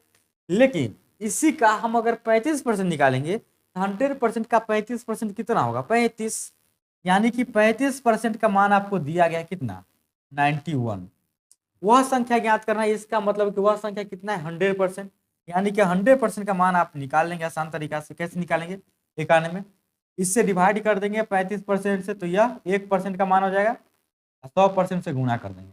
इतना करने का फुर्सत आपके पास है कि परसेंट से परसेंट उड़ा देंगे, और 5 के पारा में काटेंगे तो 7 मरतबे, और 5 के पारा में 20 मरतबे, और 7 के पारा में 13 मरतबे कर जाएगा, यानी कि कुल मिला के गुणा करेंगे तो 260 देगा, जो कि ऑप्शन नंबर बी में आपको दिख रहा है। अब देखिए इस प्रश्न को, देखने में बहुत भयंकर सवाल लग रहा है, लेकिन बनेगा बहुत आसान तरीका से। बशर्ते करना क्या है आपको कि तसल्ली के साथ इसको पढ़िए। लिखा गया है कि निम्नलिखित बार ग्राफ का अध्ययन करें जो संस्थान ए और बी में 5 वर्षों के दौरान नामांकित होने वाले छात्रों की संख्या को दर्शाता है, और उसके बाद दिए गए प्रश्न का उत्तर दे। लिखा गया कि संस्थान ए और बी में वर्ष 2014 से लेकर 2018 तक के दौरान नामांकित होने वाले छात्रों की संख्या यह दिया गया है। इधर नामांकित होने वाले छात्रों की संख्या दिया गया, और ये दिया गया संस्थान ए और संस्थान बी का बार ग्राफ। इसमें संस्थान ए कौन है, जो डार्क काला है ना, डार्क काला जो यहाँ पे देखिए लिखा गया है, ये वाला है संस्थान ए, यानी कि डार्क काला वाला संस्थान ये है, और जो कम काला है व्हाइट की तरफ है वह संस्थान बी है। प्रश्न में पूछा गया है कि संस्थान ए में वर्ष 2017 और 2018 के दौरान होने वाले नामांकित होने वाले छात्रों की संख्या का संस्थान बी में वर्ष 2014 से 15 के दौरान नामांकित होने वाले छात्रों की संख्या का अनुपात निकालना है। यानी कहने का मतलब है कि संस्था ए लेना है और संस्था बी लेना है। इसमें एडमिशन किस किस में देखना है, 2014 में, अब प्लस में नहीं, 2014 नहीं, 2017 और 2018, 2017 और 2018 में देखना है कितना एडमिशन इसमें हुआ, और इसका जो अनुपात निकालना है इसके साथ निकालना है, यानी कि 2014 और 15 का निकालना है, 2014 और 2015। तो अब आप हमको बताइए कि यहाँ से देख कर लिखना कितना आसान है। संस्थान ए में 2017 में कितना एडमिशन हुआ, तो 2017 में अगर देखेंगे तो संस्थान ये रहा, ये इसमें एडमिशन हुआ 250 का, तो लिखेंगे 250 प्लस 2018 में कितना एडमिशन हुआ संस्थान ए का, 260, तो इसमें ऐड कर देंगे 260। अब संस्थान बी के बारे में चलते हैं, तो 2014 और 2015 में पूछा गया है। 2014 में बी कौन है, तो ये वाला बी है, इसको कलर चेंज करते हैं तो ये वाला क्या है, बी है। कितना एडमिशन हुआ, 225 प्लस 2015 में बी ए है, कितना एडमिशन हुआ, 360, जोड़ देंगे। अब इस सबको ऐड करके आप लिखिए, तो 250 और 260 को जब ऐड करेंगे तो 510 आएगा। 225 और 360 को ऐड करेंगे तो 3 2 550 ही आएगा। अब यहाँ से आप काट सकते हैं। अब काटने की जब बारी आएगा तो आप कहीं से कहीं उड़ा सकते हैं, बस पहाड़ आपको आना चाहिए। अब ये 17 के पहाड़ा में कट जाएगा, तो 17 के पहाड़ा में काटेगा तो 17 × 51 यानी कि 30 मरतब, और 17 के पहाड़ा में काटेगा 17 × 51 बच गया 7 और 5, 7 और 5 यानी कि ये कटेगा नहीं, तो 7 5 नहीं कटेगा, इसका मतलब हुआ कि ये 17 के पहाड़ा में नहीं कटेगा। अब नहीं कटेगा तो 3 के पहाड़ा में कटेगा, तो 3 के पहाड़ा में कटा था 3 से 17 मरतबे यानी कि 170, और 3 के पहाड़ा में 3 कम 3, 3 2 8 3 27 और 3 5 15। अब अभी भी यह कटेगा 5 के पहाड़ा में, 5 के पहाड़ा में कटेगा तो 5 × 15 5 × 4 20 यानी कि 34, और 5 के पहाड़ा में कटेगा 5 तिहाई 15, 5 नवा 45, 34 अनुपात आ गया 39। अब देखिए तो किस ऑप्शन में आपको 34:39 दिख रहा है, तो बोलिए कि ऑप्शन ए में दिख रहा है। यह काटने वाली बात है, आप काट लेंगे और आंसर आ जाएगा आपको 34:39, जो कि ऑप्शन नंबर ए सही है। उम्मीद है कि आप समझ गए होंगे। अब देखिए इस प्रश्न को लिखा गया है, गेहूं की प्रति किलोग्राम की कीमत में 20% की कमी के कारण राम अब 800 रुपया में 5 किलोग्राम गेहूं अधिक खरीदेगा, तो गेहूं की प्रति किलोग्राम मूल कीमत क्या होगा। बहुत ही आसान सा सवाल है। इसको बनाने के लिए आपका बेसिक तरीका बहुत ही लाजवाब तरीका रहेगा। ट्रिक फ्रिक याद रखिएगा, भोर पड़ जाइएगा। तो इसको बनाते कैसे हैं, जब देखिए जब कमी और बढ़ोतरी होगा तो पहले कुछ दाम रहा होगा, बाद में कुछ हो गया होगा। इसको पढ़ना है कि आप पहले लिखिएगा यहाँ पे और यहाँ पे बाद में लिखिएगा, और यहाँ पे लिखते हैं दाम यानी कि कीमत। दाम में कितना है कमी, 20% का कमी, और 20% का जो कमी हुआ इसका मतलब हम लिखते हैं 1/5। 20% का मतलब इतना लिख सकते हैं, और कमी का मतलब माइनस लगा दिए, तो -1/5। इसका मतलब हुआ कि पहले 5, नीचे वाला को पहले मानेंगे, 5 में से घटा के 4, मतलब पहले अगर 5 रुपया दाम रहा होगा प्रति किलो, तो अब 4 रुपया हो गया। दाम के बाद लिखते हैं खपत, और खपत इसका जस्ट उल्टा लिखेंगे। 5 से 4 लिखे तो यहाँ खपत लिखेंगे 4 से 5, यहाँ तो कोई दिक्कत नहीं। और खर्च, दाम को हम खपत से गुना करते तो क्या लिखते हैं, खर्च लिखते हैं। और खर्च में कोई वृद्धि नहीं हुआ है, 800 अभी खर्च करते हैं, 800 बाद में खर्च करेंगे। यानी कि रियल में अगर वास्तव में देखा जाए तो खर्च में बढ़ोतरी नहीं हुआ है। 800 पहले भी खर्चा करते थे रुपया में रियल में, और बाद में भी 800 खर्च करेंगे। अब यहाँ से आप एक चीज देख सकते हैं, ये जो लिखा जाता है अनुपात में लिखा जाता है, अनुपात में रहता है। और यहाँ लिखा गया कि 5 किलोग्राम अधिक गेहूं, तो अधिक अधिक गेहूं का मतलब है कि खपत हम अधिक कर रहे हैं, तो खपत को हम फाइनली बनाएंगे कि खपत को रियल कितना रहा होगा। तो रियल पता नहीं आपको, तो रियल बनाने के लिए इसमें x लगा दीजिए, इसमें भी x लगा दीजिए। यानी कि पहले हम 4x केजी खरीदते थे, आप 5x केजी खरीदेंगे, तो कुल मिला के हम कितना अधिक खरीदे, तो बोलिएगा कि x केजी अधिक खरीदे। देखिए रियल में कितना खरीदते हैं, 5, यानी कि x का मान हो गया 5। जब x का मान 5 हो जाएगा तो इसमें x का मान डालेंगे, तो पहले खरीदे हैं 20 केजी, और इसमें डालेंगे तो हो जाएगा 25 केजी। तो पूछा गया गेहूं की प्रति किलोग्राम कीमत, मूल कीमत बताना है। तो मूल यानी कि पहले, तो पहले हम 20 केजी गेहूं खरीद रहे थे, कितना रुपया लगा के, 800 रुपया लगा के, यानी कि कै रुपये किलो पड़ा, तो 20 केजी गेहूं का दाम 800 रहेगा, यानी कि 40 रुपये पड़ेगा। वह 40 कैसे आएगा, तो रेट निकालने के लिए 800 में हम डिवाइड कर देंगे, कितना खरीद रहे हैं, यानी कि 40 रुपये पर केजी के हिसाब से पहले गेहूं का कीमत था। तो किस ऑप्शन में दिया गया है बात, तो बात सही दिया गया है ऑप्शन ए में, जो कि ऑप्शन ए सही जवाब है। उम्मीद है कि आप समझ गए होंगे। चलिए अब देखते हैं अगला क्वेश्चन, और अगला क्वेश्चन ये रहा आपके स्क्रीन पर। ये बोर्ड मास का क्वेश्चन है, बहुत आसान तरीका से आप इसको बना सकते हैं। कैसे बनाएंगे जरा देखिए। ऊपर में लिखा गया कि 1/4 भागा 1/2, ब्रैकेट में 2/5 माइनस 1/3 लिखा गया है।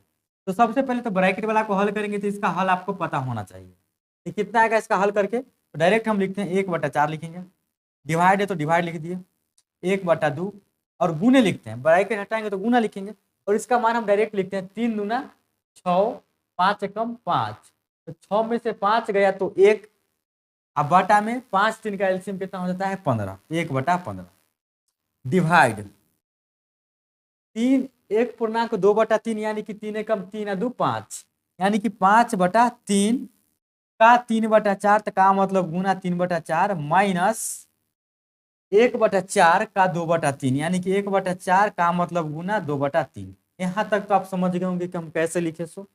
अगर आप यहाँ तक समझते हैं तो आपको कुछ नहीं करना है, इसके बाद ये करना है कि भाग भी है और गुना भी है। तो भाग भी और गुना भी, तो पहले क्या करते हैं ना कि भाग को हम गुना में कन्वर्ट कर लेंगे।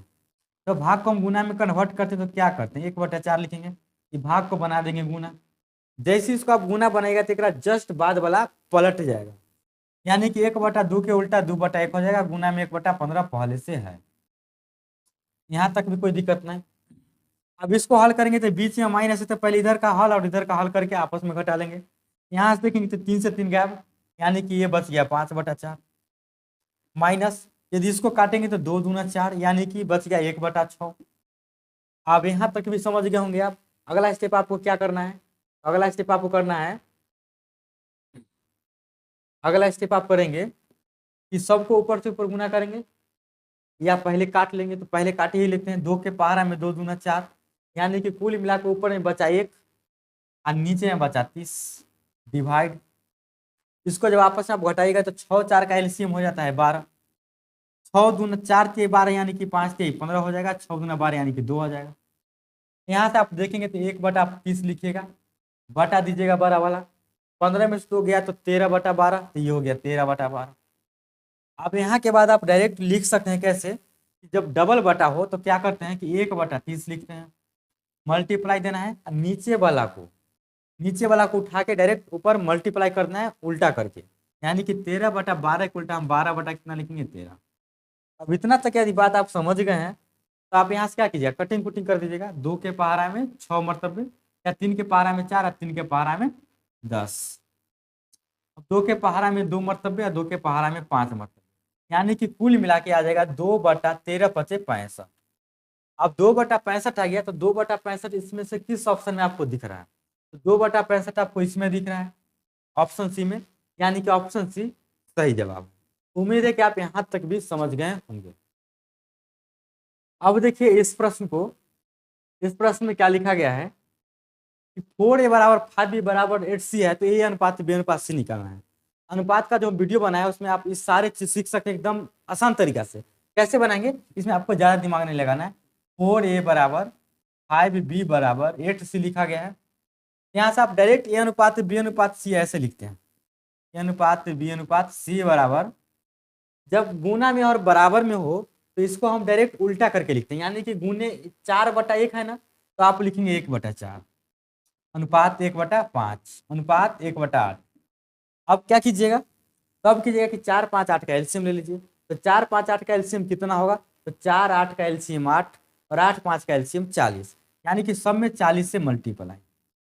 जब सब में 40 से आप मल्टीप्लाई कर देंगे तो सोचिए क्या बचेगा, तो बचेगा 4 दहाई के 40, 5 8 40, 8 5 40, यानी कि 10:8:5। इस ऑप्शन में दिया गया है, तो बोलिए कि ऑप्शन सी में, तो ऑप्शन सी सही जवाब। अब देखिए सबसे लास्ट क्वेश्चन जो दिया गया है माध्य माध्यिका बहुलक से दिया गया है। क्वेश्चन छोटा है, बस इसको बनाना बहुत ही आसान है, बस आपके पास एक फॉर्मूला याद होना चाहिए। क्या फॉर्मूला को मैं आपको बताता हूँ अभी। तो लिखा गया क्वेश्चन कि यदि माध्यिका और बहुलक का अंतर 38 है तो माध्यिका और माध्य का अंतर आपको बताना है। तो जो दिया गया है पहले उसको लिखते हैं। तो दिया गया है माध्यिका और बहुलक का अंतर। तो जब माध्यिका और बहुलक का अंतर दिया गया तो आप यही ना कीजिएगा कि माध्यिका माइनस बहुलक बराबर 38 लिखिएगा। लेकिन यहाँ पे क्या कीजिएगा कि बहुलक हमेशा बड़ा होता है माध्यिका से, यानी कि आप यहाँ पे घटा के लिख सकते हैं, इसी को आप लिख सकते थे बहुलक माइनस माध्यिका। यह कितना दिया गया है 38, यह 38 दिया गया है।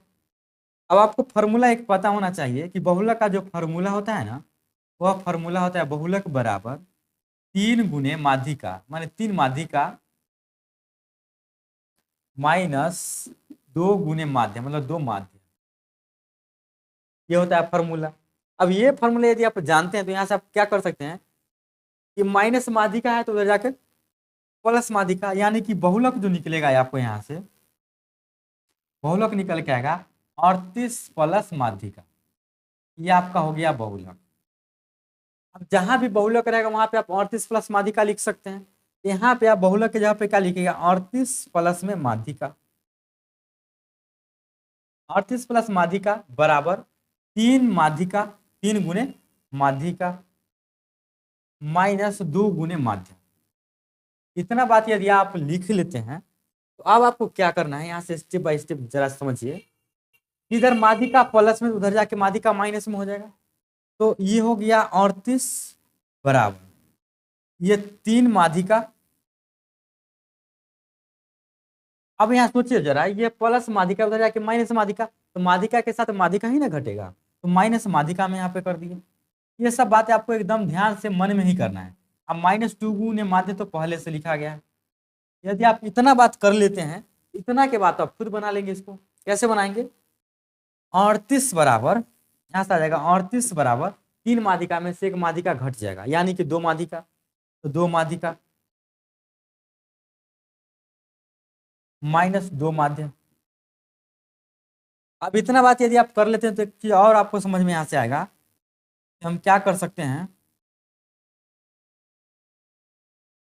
यहाँ से आपको जब इतना बात आप कर लेते हैं तो यहाँ से आप एक और बात समझ सकते हैं कि 38 बराबर कि दोनों में 2 है, यानी कि हम 2 को ले लेंगे कॉमन। जब 2 को हम कॉमन ले लेंगे तो क्या बचेगा, 2 को कॉमन ले लेंगे तो बचेगा आपको माध्यिका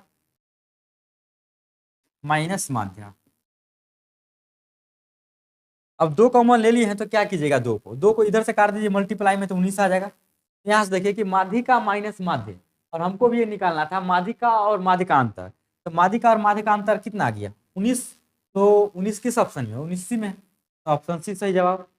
तो दोस्तों आज के लिए इस वीडियो में इतना ही, फिर मिलते हैं आपसे नेक्स्ट वीडियो में।